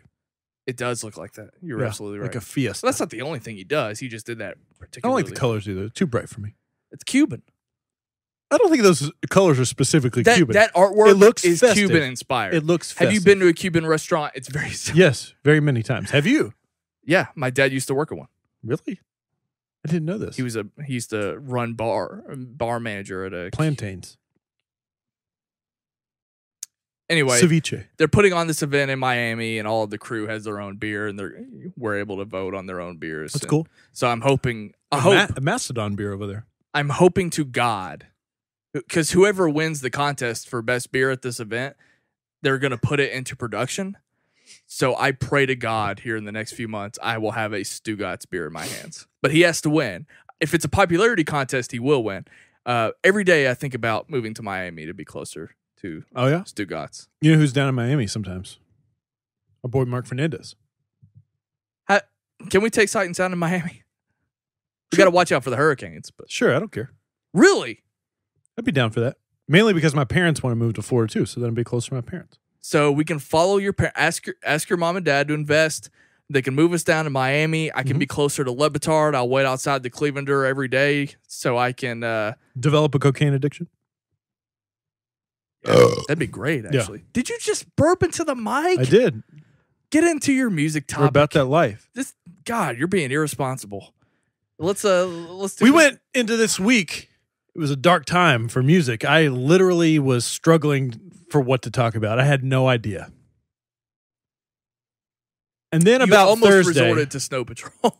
Yeah, exactly. And then about Thursday, not only do we have many news stories that drop, this week on Sight and Sound Music, I had to do reactions, or not reactions, I guess first impressions in the release rundown for like 6 full-length albums. It just, I don't know if it's me not paying attention to things that I'm just not super into, because the things that came out, I'm not like in love with any of them. At least my anticipation of them. I don't think that many people knew that Logic was going to be dropping this mixtape. And we're going to talk about that too. But one thing that you and I have been talking about a lot, especially, since the new year, is sort of this new revitalization of post-hardcore music and just abrasive music coming back into the mainstream. Aggressive rock. We talked about Under Oath, and they're coming back, and that's something I'm looking forward to next month, hearing their album. But one of the sort of the bands that we've been discussing a lot, and we haven't really had an opportunity to talk about them since Sight and Sound's even been a thing, because they haven't really been putting out music or anything lately in the last year or two, is the band Bring Me the Horizon. This is a band who you and I have cited many times as not only being one of the biggest bands in this genre that the heat meter is sort of low on, but also being a band that is pushing this genre forward. And they're one of the biggest bands. Did you touch on that? Yeah, I just said that. Okay, You're they drunk. just so happen to be. Yeah, I am drunk. You're wasted. They just so happen to be one of the biggest bands in this genre, and right now they are sort of pioneering that movement. I literally said both of those things. You're wasted. Ryan's wasted. One day I do hope. Off a half a beer. One day I do hope to do an after party, just absolutely trashed out of our minds. We have to do our 1,000 subscriber after party. Yeah. Anyway, so Bring Me the Horizon. Since this is the first time we're really getting to talk about this band on Sight and Sound, I do kind of want to go over a little bit, kind of like a just quick crash course on where they came from, our perspective on their career so far, and then we'll get into this story, this big news story. Ryan, why right now should all of these people who are brand new, recent music fans are falling in love with music for the first time in a long time, maybe on Sight and Sound, why should they be paying attention to Bring Me the Horizon, in your opinion? For one, in general, I just think that they are, I mean, when you relate it to just rock in general, and you talk about the big bands that people may or may not be familiar with, like a Linkin Park or something like that, they're just interesting in general. Their particular sound that they have going for them right now, the fact that they continue to evolve, like we're at a point to where I don't even know what this next album might sound like. I'll let you know. You know? They talked about it in this interview. We'll talk about it. I didn't know they did an interview. That's what this whole news story is about. I thought it was just the announcement. I didn't know there was an interview tagged onto it. We'll talk about it. We'll get into it. So it's funny because Bring Me the You're Horizon. You're going to get excited about this discussion. I guess I am. I am excited. Bring Me the Horizon is a band that I turned on to them, not turned away from them. Because their first couple albums, I just did not care for. The music they were making was just not for me, even though I was involved in very this typical, space. Very standard sort of metalcore mixed with like some deathcore type of stuff, very abrasive stuff, and just heavy music, and just kind of crazy to the point where it was just annoying to me. Their sound just annoyed me. And their first two albums, 2006 and 2008, it wasn't until 2010 where I got on board, and I think you probably got on board with There Is a Hell more than any of their other albums? For the most part. So, listen, this band, before we get into just some of their discography stuff, this band, when we talk about entry-level bands into this music genre, I need you guys to pay attention. If you are at least at all fascinated by this discussion and you just haven't found a way in yet, Bring Me the Horizon, their most recent album, what's it called? That's the Spirit, CT and Drunk. That album could be, without a doubt, your entry point. That album is incredibly catchy. It has pop sensibility. I think it has immense crossover appeal. Anyways, we'll get there. You're right. Their trajectory as a band, they could have easily just been lost in the mix. Their first two albums, one of the reasons, in my personal opinion, that they even stuck out with those first two albums is because Ollie Sykes, their frontman, is a pretty iconic frontman. He's always been all over social media. He's an entrepreneur. He has his own clothing company. Very much a rock star. He always has been a quote unquote rock star in this in this absolutely. space. A very big, I mean, yeah, stood on a table at an award show and kicked around drinks of Coldplay. Did you know that? Did you hear about that? Did he pee story? on a girl? There was a. That's R. Kelly. No, Ollie Sykes peed on a girl or something on stage. No fucking idea. Yeah, that was. I remember that being a huge deal I don't when I was in high school. But what's interesting about that is because it's because of where they came from and the fact that there's all this preamble. Because right now you are pitching to our audience, like even though we talk about all these aggressive bands, this is my case for why you should be paying attention to them. And I think we have to do that because of where they came from ultimately, because they do come from like a hardcore metalcore background that was very abrasive and exclusive. But looking at what they're doing right now, they could so easily be compared to a Linkin Park. Yes. And just because of where they came from, and because maybe the album before That's the Spirit is absolutely to our listener not relatively close to anything that they might want to listen to. But that's why we have to do all this background work here. But as it sits right now, they are pretty close to what Linkin Park is doing. They have a lot of similar Linkin Park peak Linkin Park. Like we're talking Meteora Linkin Parks. But so remove the hip hop element, or remove the rapper from Linkin Park.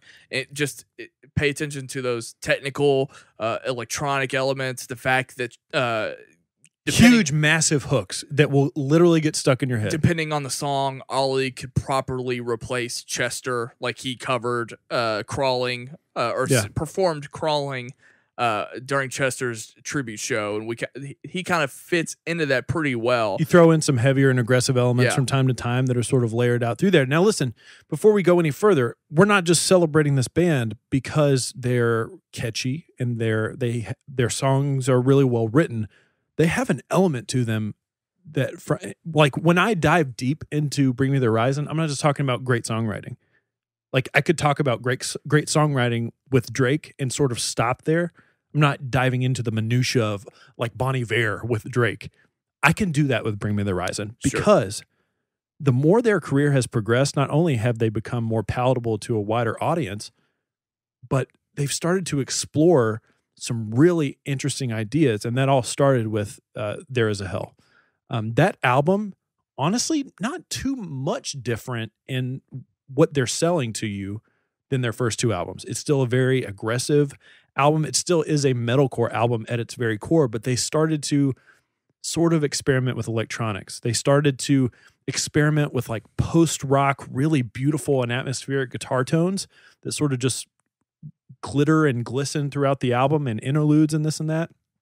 And structure too. Their song structures, they became really bizarre. Like the opening track on that album, Crucify Me, like it has production from Skrillex on it. I mean, that's sort of unheard of at that time to incorporate some of those things.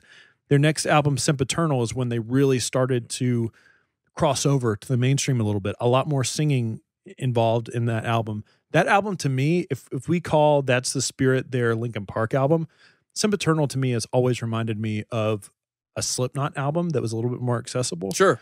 And it's a great project. I think it's fantastic. But I mean, That's the Spirit at its very core. It's a pop album with metal dressing. Okay. With a crooning vocalist. Yeah, to a certain extent. I mean, not so much a polished vocalist. Yeah, exactly. He's got some harshness to him. He's got some grit. But I mean, the things that you hear, the electronic elements and the production, and Jordan Fish, who is their, you just don't like his name, do you? I didn't say I didn't like it. It just makes me laugh. I'm laughing at it. Jordan Fish, who came into the band on Sempiternal as an actual member of the band. I think he worked with them a little bit on There Is a Hell, but his inclusion to that band, being the person that not just uses electronic elements as an aesthetic, uses it as a songwriting tool. Okay. We knew of a lot of bands back in the day that had like keyboard players that would just like hit a button to make this weird like synth sweepy sound going on in the music. Amorosa. You said it, not me. But this is actual electronic elements that they're as pivotal and as important to the music as the guitars. Right. As the drums.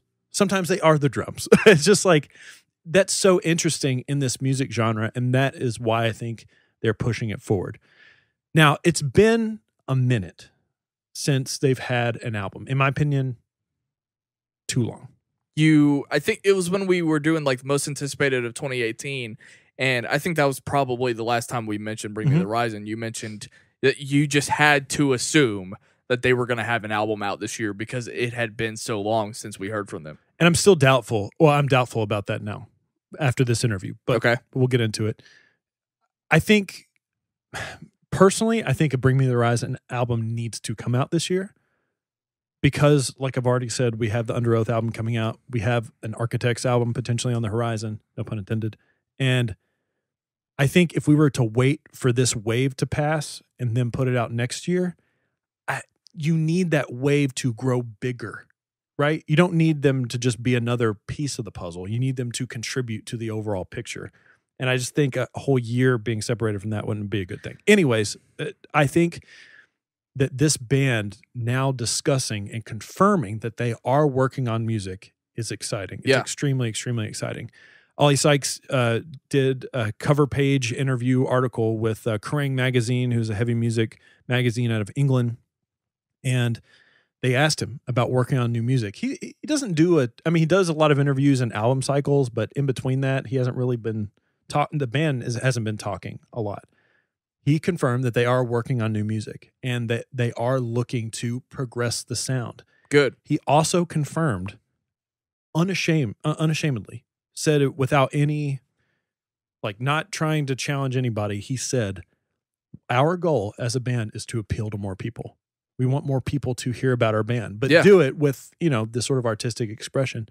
And not leave behind the fans that they've accumulated throughout the years. But push the boundaries and sort of look at other artists who are doing interesting things popularity-wise. With that being the case, knowing that they are actively going to they don't have to change their sound, in my opinion. They could put out That's the Spirit too. Yeah, and still appeal to a bunch of people. Sure. But they're talking about tweaking some things. And they threw out an example of a band to look at. And we'll talk about that in a second. But I want to know from you, where could you see this going? Where I could see it going or where I want it to go? Both. We'll hit both. I was thinking a lot about our last night. That's not the want necessarily, but that would be kind of intriguing. That to me makes sense if they're continuing along this path. Right. That's not necessarily what I want though, because that's a band who I've followed for a long time and I've grown out of their sound. Whereas with Bring Me the Horizon, I still feel like I'm getting started. So I don't want them to be that, even though they do have a few songs that do sound like that, like Avalanche. Right. But honestly, to me, That's the Spirit too kind of makes sense, but less strange. Because what's strange about that album, dude? Just curious. Is it the first song? Doomed. Is it Doomed? That's that's a strange song. So to me, because it's got the breathing at the beginning. I'm gonna intertwine the question I asked you with this. Where I want, and this is where we differ. What I want from Bring Me the Horizon, I want them to do what they've been doing, but I want them to get expansive with their songwriting. And I've gone on record as saying this in my music show, and I've said this to Carl. Carl Bragg that I do Separator with, also a massive Bring Me the Horizon fan. We agree on the fact that we want a full album of Doomed. Okay. Of that song. It's a very catchy song. It's a very big song. You could hear that song being sang at arenas and festivals across the entire world. It has that about it, but it is a very obscure and avant-garde sort of song in how it's constructed. I'm not saying that I wouldn't appreciate that. Yeah. I'm saying I will guarantee you that's not what we're going to get. I was going to say I'm just following the quote, so it's like absolutely the next step forward is to make it less weird. I think if you wanted more people to get involved, that's all. I'm saying. So let me throw this out. I'm going to reveal who they cited in a second, but this is fun for me. Can I guess who it is before you do it? Yeah, but not yet. Okay. So what if I told you who they cited is, even trying to put together who they cited with the band that they are and where they come from makes it even more strange to predict what it could possibly sound like. Okay.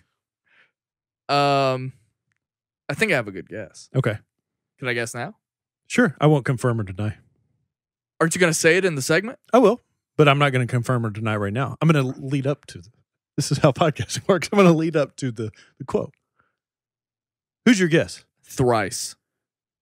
That's a very, very, I mean, I guess this gives it away, but that's a very, very good pick. Thank you. But so Thrice is a band that Architects has cited numerous times as being, and they are a very good pick because they're a band who has done very similar things, push the boundaries while becoming very, very accessible. Stop knocking my things over. You're trying to get more drunk. Hell yeah. Let's take another sip of that beer, that cerveza. So I still think you're thinking too inside the box. So Ollie Sykes, after saying that he wanted to appeal to more people while still trying to challenge themselves and push boundaries, he said we looked around at other people who are doing that around the world and in music and who we respected for what they're doing while becoming more popular and super accessible. And there's no band that is as big while still doing some really, really interesting stuff as Deftones. 21 Pilots. Yes! Yeah. So with that being said, with that name thrown out there, I mean, it makes sense, right? It does actually make a little bit of sense because 21 Pilots, here's my biggest issue with 21 Pilots is they're kind of all over the place. Like that's something that makes them great, but like their album listening experience to me, it's not that enjoyable because there's so many different ideas on it. But when they do nail down exactly, I feel like what they want to be, it's great. It is so, so, so great. And they're a band that is very artistic, does incorporate a ton of electronics and whatnot into their music. But after hearing that, where's your mind going? Like, what are you thinking about? Are you thinking about rapping? I'm thinking about... Not are you thinking about rapping, but are you thinking that... I think about rapping every day, but they already follow a pop structure. 100%. They're just going to become more pop in general. I think they're just going to introduce more poppy sounds. There might be moments where he experiments with that a little bit, but I don't think it's going to be as prevalent as 21 Pilots. But then again, you did make the great point that even 21 Pilots, even though they have the hits, and for the most part, those still sound like the same band, they have songs that are just acoustic ballads almost. Like, I can't remember what it's called, like Heart of Gold or something like that. I mean, it feels like it could be freaking Jason Mraz. Yeah, it's still, I can't think of the song. It's a really good song, but it just doesn't, it feels outside the box from everything else that they're doing. So maybe that's what they're citing, is that they are going to put out an acoustic song right in the middle of their album and just do weird things like that. I don't know. Yeah. I mean, I think that's something good to touch on. Where I am going with this, I'm sort of, so when I listen to That's the Spirit, the electronics, like I said, they're very interwoven into the music. But for instance, like the drumming, they don't really touch the drumming that much. Like they have a drummer and their drummer is the drummer, and the electronics sort of happens in melody and this and that and effects and all that stuff. It wouldn't surprise me if we saw more electronic drumming, like beats, actual beats, maybe some EDM beats. That's something 21 Pilots embraces quite a bit in their music. And they sort of mix that in with their live drummer. But I also just see like them going down a rabbit hole potentially of even like if they have a ballad, making it feel like a ballad while still making it real. Like if you look at a song like Heavy Dirty Soul, it's a very in-your-face, blood-pumping sort of song from 21 Pilots. But if you compare that to a song like Car Radio, which does feel like a ballad that builds into this epic crescendo, it almost gets kind of heavy at the end. Like, you know, he screams on screaming, exactly. Yeah. And like, I can't think, it makes so much sense the more you actually think about it. Even though it sounds very bizarre for this metalcore band to cite a band like that, the more you think about it, it does make sense, in my opinion. Even though they rap in that song, I could see Bring Me the Horizon doing a Car Radio type song. And Car Radio was the very first 21 Pilots song I ever heard. It's an incredible song. And it was a live performance at the VMAs, I believe. Yeah. So it was accessible enough to play live on MTV. And I wonder if they were looking at that. Even that song, even though I've heard that song a million times and I've seen the live performances and I know what to expect, still seeing that song live was great. Incredible. It's great. It was absolutely amazing. I'm excited for it. They did mention that it is going to be a long process for them. They still have a long process to putting this album together. That they didn't know when it was going to be done. I can't remember if he mentioned it, that they wanted something out by the end of the year. But I also was sort of judging by what he was saying, and it didn't seem like that was going to be the case. I bet we will get a single before the end of the year, though. Well, Drowned came out like a year before the album did. Yeah, that song came out like pretty soon after Sempiternal came out. Yeah. Which was strange. I thought it was going to be really funny to me if you cited as the band that they referred to. Plotting You. Yeah, well, I like that they are going outside of the box. Yeah. I appreciate that. Definitely. Speaking of, I don't know, rapping, let's talk about this Logic project that just dropped. Logic, not just one of our albums that we both share an affinity for last year, his album Everybody. I think it was one of, if not my highest rated hip hop album on my end of the year list. Drops this mixtape kind of out of nowhere. He had a few singles leading up to it, one of which I thought was great, one of which I thought was awful. So I didn't really know what to expect with this project. What do you think about this thing? When everybody, it's called Bobby Tarantino II. Right. When Everybody came out, I remember really enjoying it and being like, yeah, I'm a hip hop head again. I can contribute to science. I was really excited about Everybody. And then I sort of read the room a little bit and saw people's reactions. And I like, even our buddy RB3 spoke on this as well. And I saw a lot of people do this. Just kind of more of the same from Logic. And I was like, well, that was his reaction to the project? RB3? Yeah. Yeah, he said it was sort of more of the same. Everybody. Oh, to Everybody, sorry. Yeah. And so I was like, okay, well, maybe I don't feel that way because I'm not as familiar with Logic as some other people are. So I really, really enjoyed Everybody. I had no idea this was coming out. I don't think most people did. I think so. Even I knew less because I wasn't as involved. They announced, I think, towards the beginning of this week that he was going to drop a mixtape, but I'm not 100% sure if it was announced it was going to be coming out this week. Could be wrong, but I don't know. I've only listened to the first half of it. Yeah. It's fire. I love this. I love what I've heard so far. And as far as I can tell, everyone's reaction seems to be on board with this. Yeah. And that's why I wanted to compare it to the reaction of Everybody, where I loved it because Logic was new to me, but it feels like the people that weren't as excited about Everybody, it seems like everyone right now is on board with Bobby Tarantino II. Yeah. This project is incredible. I think that in some weird way, Logic has sort of fallen into a place where he feels, I think he should stay and stick to. One of the things, I celebrated the lyrical content of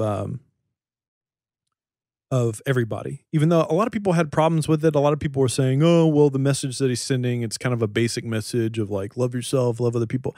I'm like, okay, so that was his message, and it is kind of simple, but at least he's saying something. It's more than you can say for a lot of music. Migos. Yeah. Yeah, for sure. I mean, they're talking about stir fry and stuff. So I didn't have a problem with that. But on that same token, not only did I think he had to have a great message, I think his technical ability as a rapper is incredible. I think he can sing. I think he's got some great melodic ideas. He definitely bars though. What's that? I said those bars though. Yeah, for sure. So I think he's capable of doing those things, but it's sort of a no-win situation. Like, a lot of people don't like pop rap, or they have a lot of hip hop heads don't like pop rap, but then they also think that he's like not saying much, which is annoying too. So why not just go full on pop? Why not just dive deep into it? Just give the people what they want. And that's exactly what he did here. There are songs on this album that are like more pop rap bangers you would hear from somebody like a Drake. But he also tapped into what's popular, with a lot of what's going on with quote unquote mumble rap and like a lot of trap music. Like there are songs on this album that are stereotypical trap hip hop structures, like the arpeggiated melody at the beginning, rattly hi-hats and this and that, except instead of people who aren't great rappers rapping over them from a technical point of view, he's good at that. Yeah. So it's kind of like, hey, all this stuff that all these people are doing that they're just kind of okay at, like the Jessica Jones and the Marvel Netflix of rap music, that's just, it's not bad, but it's not great. I'm going to show you how to do that in a really fucking awesome way. Like he might be the best person to rap on beats like this because Kendrick doesn't really mess with stuff like that. I mean, he does. He has songs where he raps on trap beats, but not to this extent. I think Logic, he is a part of the zeitgeist now, more so than ever, obviously. His last album was like a hit record. He had the Suicide Hotline song that crossed over. Performed at the Grammys. Absolutely. And I think he just needs to embrace it, man. Embrace your inner Drake. I think that's what Logic is doing here. And the fact that it is a mixtape, that's a weird term these days to throw out, but that sort of just means like, hey, I'm not taking this super serious. But I think it worked, man. I think there are some great songs. I feel like somewhere in here, the Song of the Summer is on this album somewhere. I'm trying to pull up. I think it's the 4th song that I love so much. It is. What's the one I was freaking out about? Yuck. Oh yeah, you like that one? He just goes in the entire time, and it's about just calling out haters and shit. Yeah, he's just going off. And the one that I liked a lot was the song. I believe it's Midnight. Maybe I like Contra as well. Contra is the second one. I like Contra and Yuck quite a bit. Yeah, I believe it's Midnight. It might be Overnight. I can't remember. There's one song where he basically it's a song about a woman or rapping to a girl that he's meeting up with, but it's from the perspective of stop trying to get with me. I'm a married man. Like it's like a pretty interesting song and a pretty interesting perspective about how dedicated he is to his wife, but he's rapping about it as if he's like, yo, I got this girl, I got this side. Wow, I don't know if I should be doing. I've got this girl, I've got this side piece or whatever, but I'm not interested in her. Like she's pursuing me, but I'm married. I'm dedicated to my wife. I love my wife. It's a pretty interesting concept. I love it. I think it's really, really good. I'll have a review for it sometime this week, I guess. But yeah, look out for it. You can hear Logic's brand new mixtape, Bobby Tarantino II, or you can see him on the Gary V YouTube channel. That's true. Or if you want, you can listen to Bobby Tarantino II on Spotify, and then when you're done listening to it, you can literally listen to us talk about it within the same app. It's true. That's all I've got for music. We've been talking forever. Let's take another break. You want to take a break? I have to pee. Oh, boy. And I'm hot. All right. And I've got a bunch of messages on my phone, so I'm going to see what those are about. When you get back, we'll do some rapid fire DC stuff and Wrinkle in Time, and then we'll head out. We'll talk about the Star Wars posters. Yeah, we'll do that too. All right, we'll be right back. We love all of our Sight and Sound listeners. Now, I'm saying listeners with extra emphasis because if you aren't subscribed to the Sight and Sound YouTube channel, you're missing out on a huge chunk of Sight and Sound content. Ryan is holding it down with all of his movie stuff. I've got album reviews and retro reviews. We've even introduced some new video shows as well. Ryan and I are both doing trailer and music video reactions, and I just introduced a new music discussion video series called Sound Off. Go ahead and complete the Sight and Sound content cycle and subscribe to the Sight and Sound YouTube channel, link in the description box of this podcast. All right, let's rapid fire talk about a couple of DC tidbits. One, because we're ready to wrap the show up, but two, because I don't want to have another conversation about DC. Yeah, I don't know. A couple of headliners this week, they talked about the Green Lantern Corps is apparently coming back. Tom Cruise is rumored to play Hal Jordan, and Christopher McQuarrie is rumored to, write or direct or what have you. I don't have the report right in front of me, but you get the gist of it. Not interested in any of it. I actually am interested in that in a way, but I'm also disappointed by the decision that we are still talking about Hal Jordan and, casting Tom Cruise when I would like for them to just cast Jon Stewart. And I made that point on Twitter, and Sean Madden, who's he's someone who I interact with quite a bit. I consider him a friend. John Madden? Sean Madden. He writes for Heroic Hollywood. Even though I believe his job is obsolete, he does have a lot of insider knowledge. Does he have a podcast? No. I've tried to get him on this podcast. He said he's very selective about what he chooses to talk about. So why? I don't know. What? I don't know. I tried to get him on to talk post-hardcore and emo, and he didn't bite at that either. He belongs on this podcast, but I don't know. Maybe he's an introvert. Maybe he's not good on the mic. You never know. That's fair. You never know. I've never heard his voice, so maybe he can point me in the direction of something he's done. But anyway, he does have insider knowledge. So when I expressed I was disappointed that we aren't talking about Jon Stewart, he cited some of the other reports. I think I saw it on Screen Rant. So Jon Stewart was not mentioned in the report at all. But apparently some other outlets did write about it. So he stated that argument as if, like, I should have known Jon Stewart is still a part of this. But it got me thinking, I don't care. I'm sorry. I don't care what is written out there about the DCEU anymore. I don't believe any of it until we see, on-set photos or trailers, because it just means nothing now. We had Chris McKay, who is supposedly directing the Nightwing movie. He posted a poll on Twitter asking for advice on who to cast as Nightwing, and then a week later, DCEU announced the movie slate that was different than the last time they announced it, and Nightwing was nowhere to be found. I saw just last night that Booster Gold is still in production. No. Yeah. I don't believe. So when I see a headline saying that Tom Cruise and Christopher McQuarrie are supposedly going to be helming the next Green Lantern, that doesn't tell me that Jon Stewart is still involved. I mean, as far as I'm concerned, it's completely different than the Green Lantern Corps they came up with 2 years ago. Like, just, we're at the point, none of it means anything anymore. Yeah, I mean, so much, it seems like at this point, so much is getting thrown out, so much is changing. It's sort of like The Boy Who Cried Wolf. There's just, it's getting to the point where there's no point in even paying attention to it. They're watering down their own brand. And Sean might have that insider knowledge, and he did make the point, and he's absolutely right. Other outlets were including Jon Stewart in the conversation, that it will be that buddy cop movie. It'll be Hal Jordan and Jon Stewart in the Green Lantern Corps movie, but it just means nothing to me until we are rolling picture. Do we think that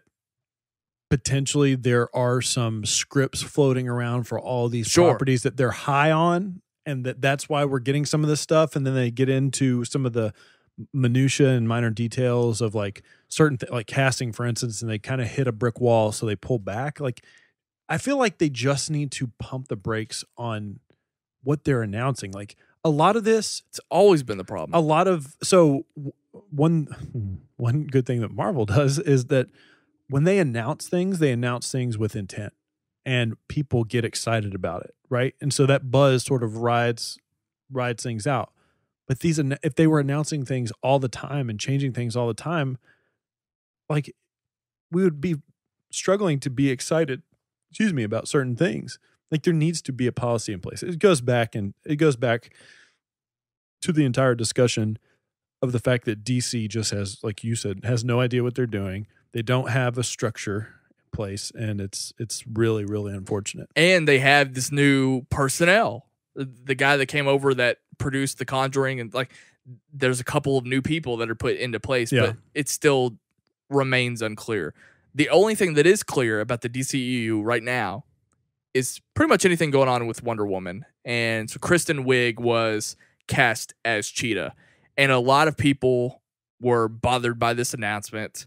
I was not. I could see her. I know this wasn't the character, but Kristen Wiig, I think, would have fit in as a character in Themyscira if she was in the first Wonder Woman. Like, I could have seen Kristen Wiig in the armor standing next to Robin Wright in the first Wonder Woman, and I would have gotten it. I know she's funny, but she's also she's a good actress. She was in The Skeleton Twins with Bill Hader, which was an indie darling. She did some good work in The Martian as well, even though it was small. It's like, going back to, I'm just tired of being annoyed with casting announcements. People are still getting upset about this kind of stuff, but we're seeing Gal Gadot was an example of this, and everyone enjoyed her. Ben Affleck. It's just examples of fans that are, I feel like they're just trying to jump to conclusions based on an existing body of work, and I just don't think it's fair. You can say whether or not you like or don't like the casting because you had somebody else better in mind, but the conversation shouldn't end there like, well, I'm not going to go see this. I don't think that's what people are saying, but I feel like, to go back with on some of the solo discussions that we've had, it's like these talking points, these news things that come out is already for some reason setting the tone of how the quality of the film is going to be, and that's just not the right approach. The only time I have ever felt really confident about predicting a horrible casting decision, Jesse Eisenberg as Lex Luthor. Yeah. Because all of us knew right away what that meant. And Zack Snyder was even quoted as saying something along the lines of, Jesse Eisenberg, I liked what he was doing with the role. And that quote right there told me that Jesse Eisenberg was only doing what Jesse Eisenberg does, but as Lex Luthor. And we saw it in the trailer, and then nobody gives a shit about Jesse Eisenberg as Lex Luthor after the fact. Except that he showed up at the end of Justice League. Spoiler. But that wasn't enough. I mean, right? No, I know. I'm joking. So it's a really good post-credit scene. I just don't. I'm excited. I really like that idea, and I don't know a whole lot about the character too. That's beneficial, I think, for me personally. Like, it's easier for me to connect those dots. With that character. But anyway, I'm really excited for that, not so much everything else that's supposedly going on or not going on. I wanted to ask you real quick what you thought about the reactions to A Wrinkle in Time, and not so much the fact that we have a whatever a live action Disney adaptation. Even though this wasn't a book adaptation, but Tomorrowland. The reaction to A Wrinkle in Time reminds me a lot of Tomorrowland. Yeah, it's sort of how that fizzled out, even though a lot of us were really excited for it. I'm seeing a lot of reviews that are coming out, but they have that extra like addendum and that extra asterisk. People, even though they are quote saying that the movie is good, they are protective of those words and still like trying to lift up Ava DuVernay. Mm-hmm.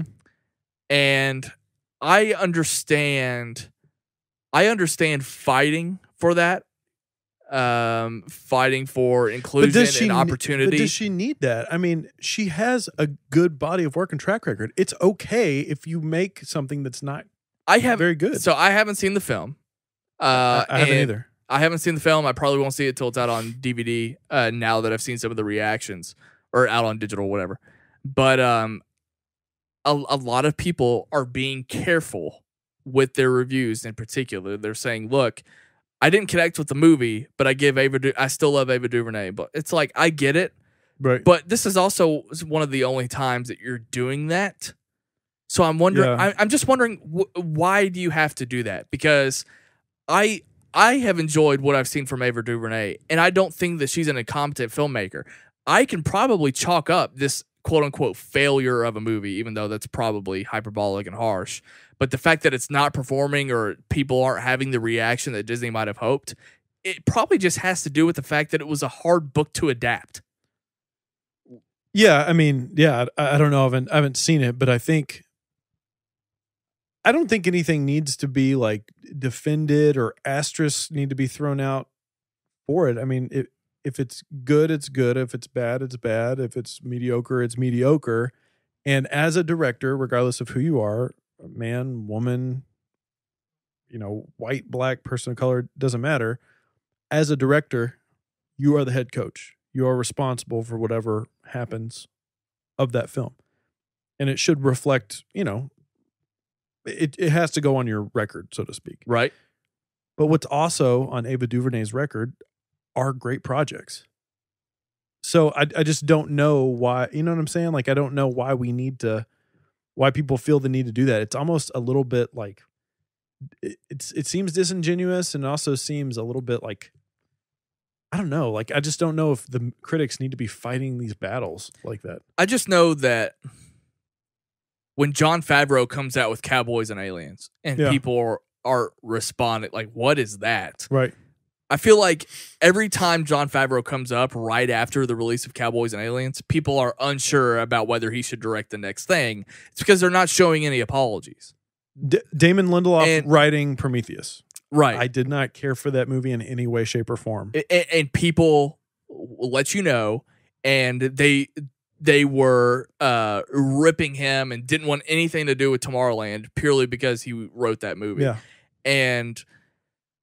But people are being protective of Ava DuVernay, and I'm not taking anything away from her. Again, I haven't seen the movie. I'm just questioning why you have to do that, because in the Hollywood that exists right now, we are starting something as far as, you know, including women, female directors, and people of color, and this and that. Even though this might not perform as well, I don't think any studio, with the pressure that it feels in Hollywood right now, is going to change their mind about how Ava DuVernay makes a film. That's just my opinion. Like, I still think Ava DuVernay will be totally fine and will still have plenty. She still has projects lined up here that she's getting ready to work on. So prior to the movie, if we wanted to talk about diversity, and we're talking about, you know, including people of color and women behind absolutely. I love that cause. I'm behind it. But it's also film criticism. So if you want to go back to those objective thoughts when we're talking about Jessica Jones and Star Wars and this and that, if we're being objective and looking at movies, we should be able to call it like it is. Unless the reasoning behind you not liking A Wrinkle in Time is because you're a blatant racist, we're talking about the films here. Or sexist. So, yes. Yeah, I mean, am I wrong? No, I think you're right. I mean, as critics, you should be able to pinpoint technical flaws and issues. You know, that's really it. And maybe I'm thinking, I mean, there's plenty of things that I'll review, for instance, from a music perspective, that I'll say, like, off the bat, I don't necessarily identify with this album. Like, for instance, I'm about to do a review for the Census Fail album.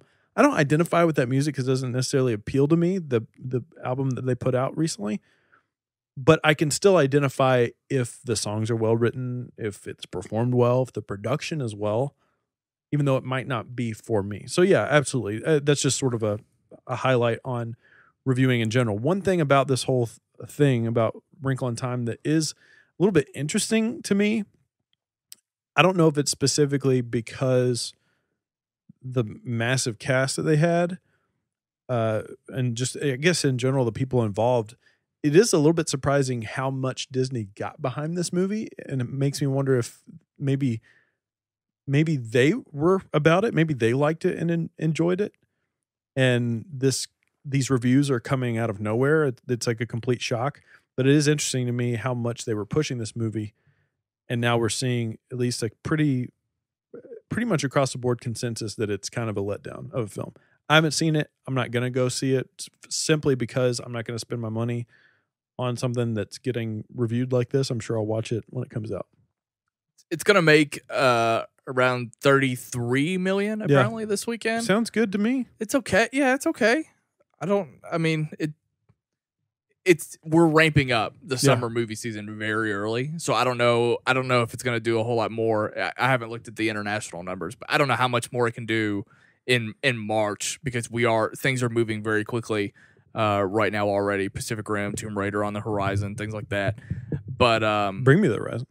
I don't know. Maybe I am putting too much on it. Maybe if someone tweets, didn't connect with the film but still love you, Ava DuVernay, maybe that is okay, because ultimately they are still saying, I don't care for this movie, and they're not apologizing for it, but they're also showing that support at the same time. So maybe I'm putting too much weight on that addendum. Yeah, but I don't want. I guess what I'm just saying is, I don't have a problem if people want to say that, I guess. But I also, at the same time, I don't want people to be afraid to criticize a movie in this, just like everything. I guess that's my main point. I see what you're saying, and I see your worry in throwing that out there, simply because, honestly, the track record of the movie community has been relatively appalling if I'm being honest, because so many people are too much about what have you done for me lately that I get that fear. But let's balance it out a little bit. Like, for instance, nobody wants anything to fucking do with Josh Trank, but one of his films that he made is great. Chronicle is incredible. Right. One of them is awful, but last time I checked, it took a lot to make a movie. We've talked extensively for whatever reason about what's his name that did District 9. Neil Blomkamp. Yeah, another great example of that. So there's no reason he should be in film jail. Right. But according to those rules that it seems like the community is putting forward, it would have made sense if they would have said, I don't want Ava DuVernay anywhere near a Star Wars film. Or I know she's talked about that, not doing that. But I'm just saying, you get the point I'm trying to make. It's like, pick a side here. Hopefully it wakes people up. And it's like, well, I can still appreciate a director even though they had a misstep. Because guess what? Making a movie can be challenging. There's a lot of cooks in the kitchen typically when you make a movie. Maybe let's just not write off people after something that didn't work. Right. And yeah, I'm still very confident in Ava DuVernay and whatever else she does. Right. Even though if I watch this movie and I don't like it, I still find her to be a promising filmmaker. Yeah. And I think her future is still bright, and other people will come up in the same fashion and be able to take on projects without this current climate that couldn't do so before. Last topic, Jay, you're a graphic designer. I've been called that before. Some would say I get paid. What's your take? I want to hear your thoughts on this whole Solo poster. I just wanted to address, like, listen, I've seen with my own eyes whole conversations that have gone back and forth about plagiarism.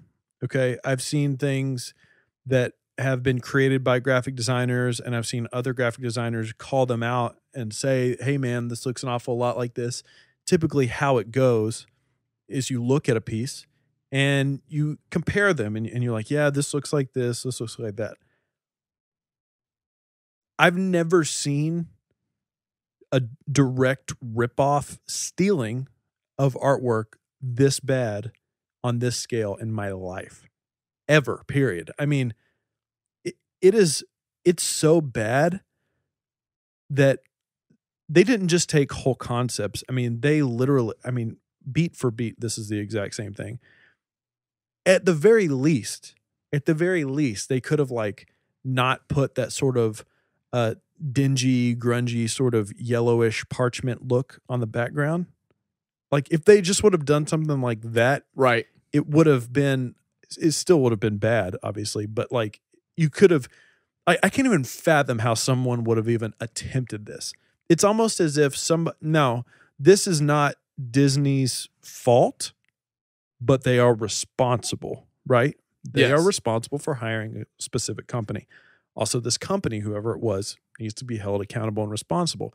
This graphic designer, whoever it is, I hope their name, he or she, whoever it is, I hope their name comes out, because they should have a black eye on their career for something like this, both for trying to get this past people, also for being so fucking stupid that they thought they could get away with it. Right. This is a Star Wars film. It doesn't get bigger. Yeah. It does not get bigger. How did this person think that they could get away with doing this? The only thing I have in my mind is that potentially they were putting together concepts. So there have been times in my life where I've looked at other designs and this and that, and I've taken inspiration from a specific idea. Like if I would have looked at these album covers from, I think it was like a jazz and funk and soul sort of compilation series. If I would have looked at that, probably the furthest I would have gone would have been like, I like how the lettering is so big. I like that. I want to do a project where the lettering is really big and the center focal point. I would have stopped there. I would have never in a million years went and superimposed the characters in that's too close. Right. Way too close. Yeah. Definitely would not have gone with that whole color scheme thing either. Too close. You have to know where that line is. And it's ridiculous. I feel like there's another point I was going to make. But even to the untrained eye, which is mine, even though I dabble a little bit, but I don't know. Yeah.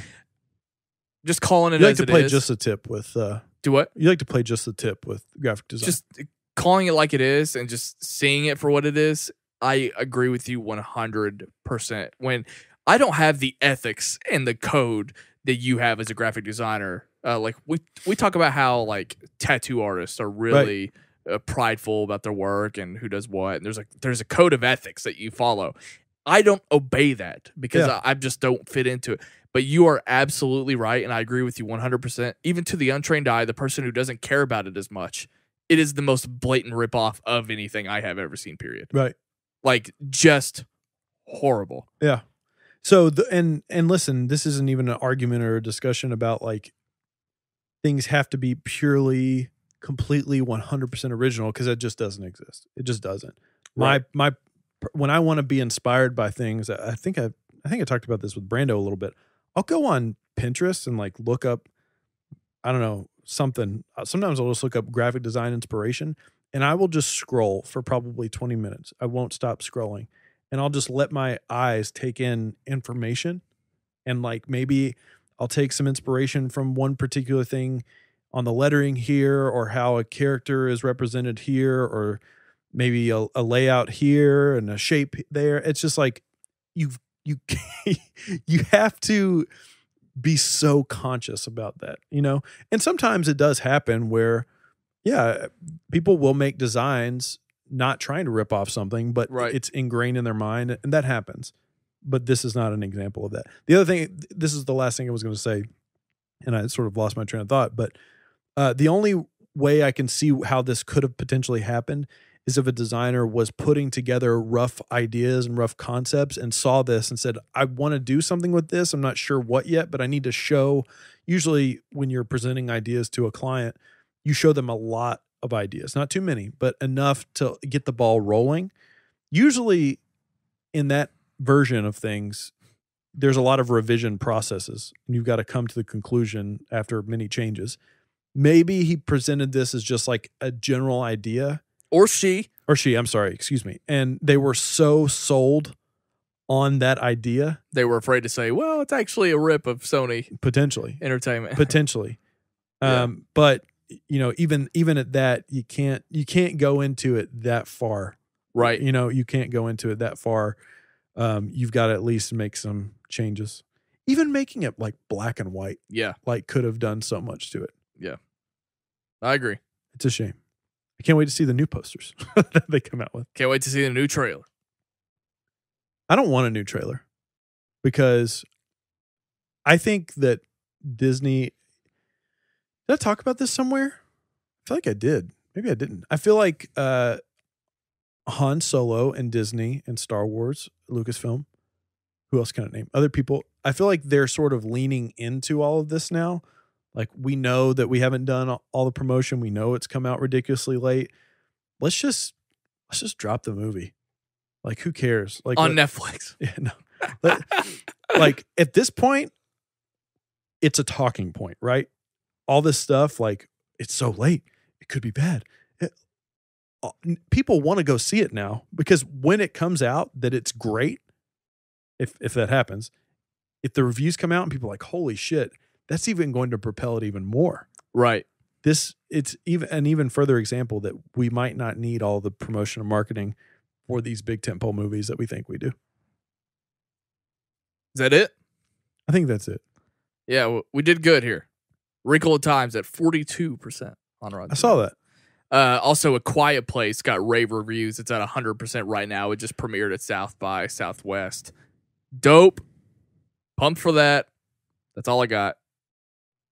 You taking us out? Yeah, you can find me at Jaye Williams, Jaye on Twitter and Instagram. It's the same for both.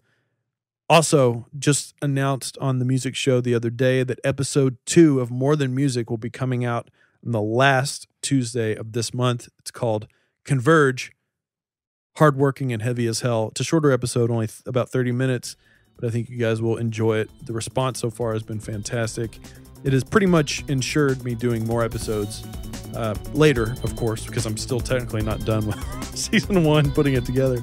But you will be getting more of that in the future. We're going to find you on the interwebs. You can find me on Twitter and Instagram at WhatUpSnell, and we have 3 weeks left discussing Counterpart on our TV recaps, and then it's going to instantly switch into Let's Talk Legion that will be on the Sight and Sound feed. We have people like Christina and Kevin Marks who followed us from Let's Talk Legion, but we're moving over here now. So just be on the lookout for that, and if you need to catch up on season 1, it's available on Hulu right now. That's all I've got. I appreciate it, guys. See you next time. Peace out.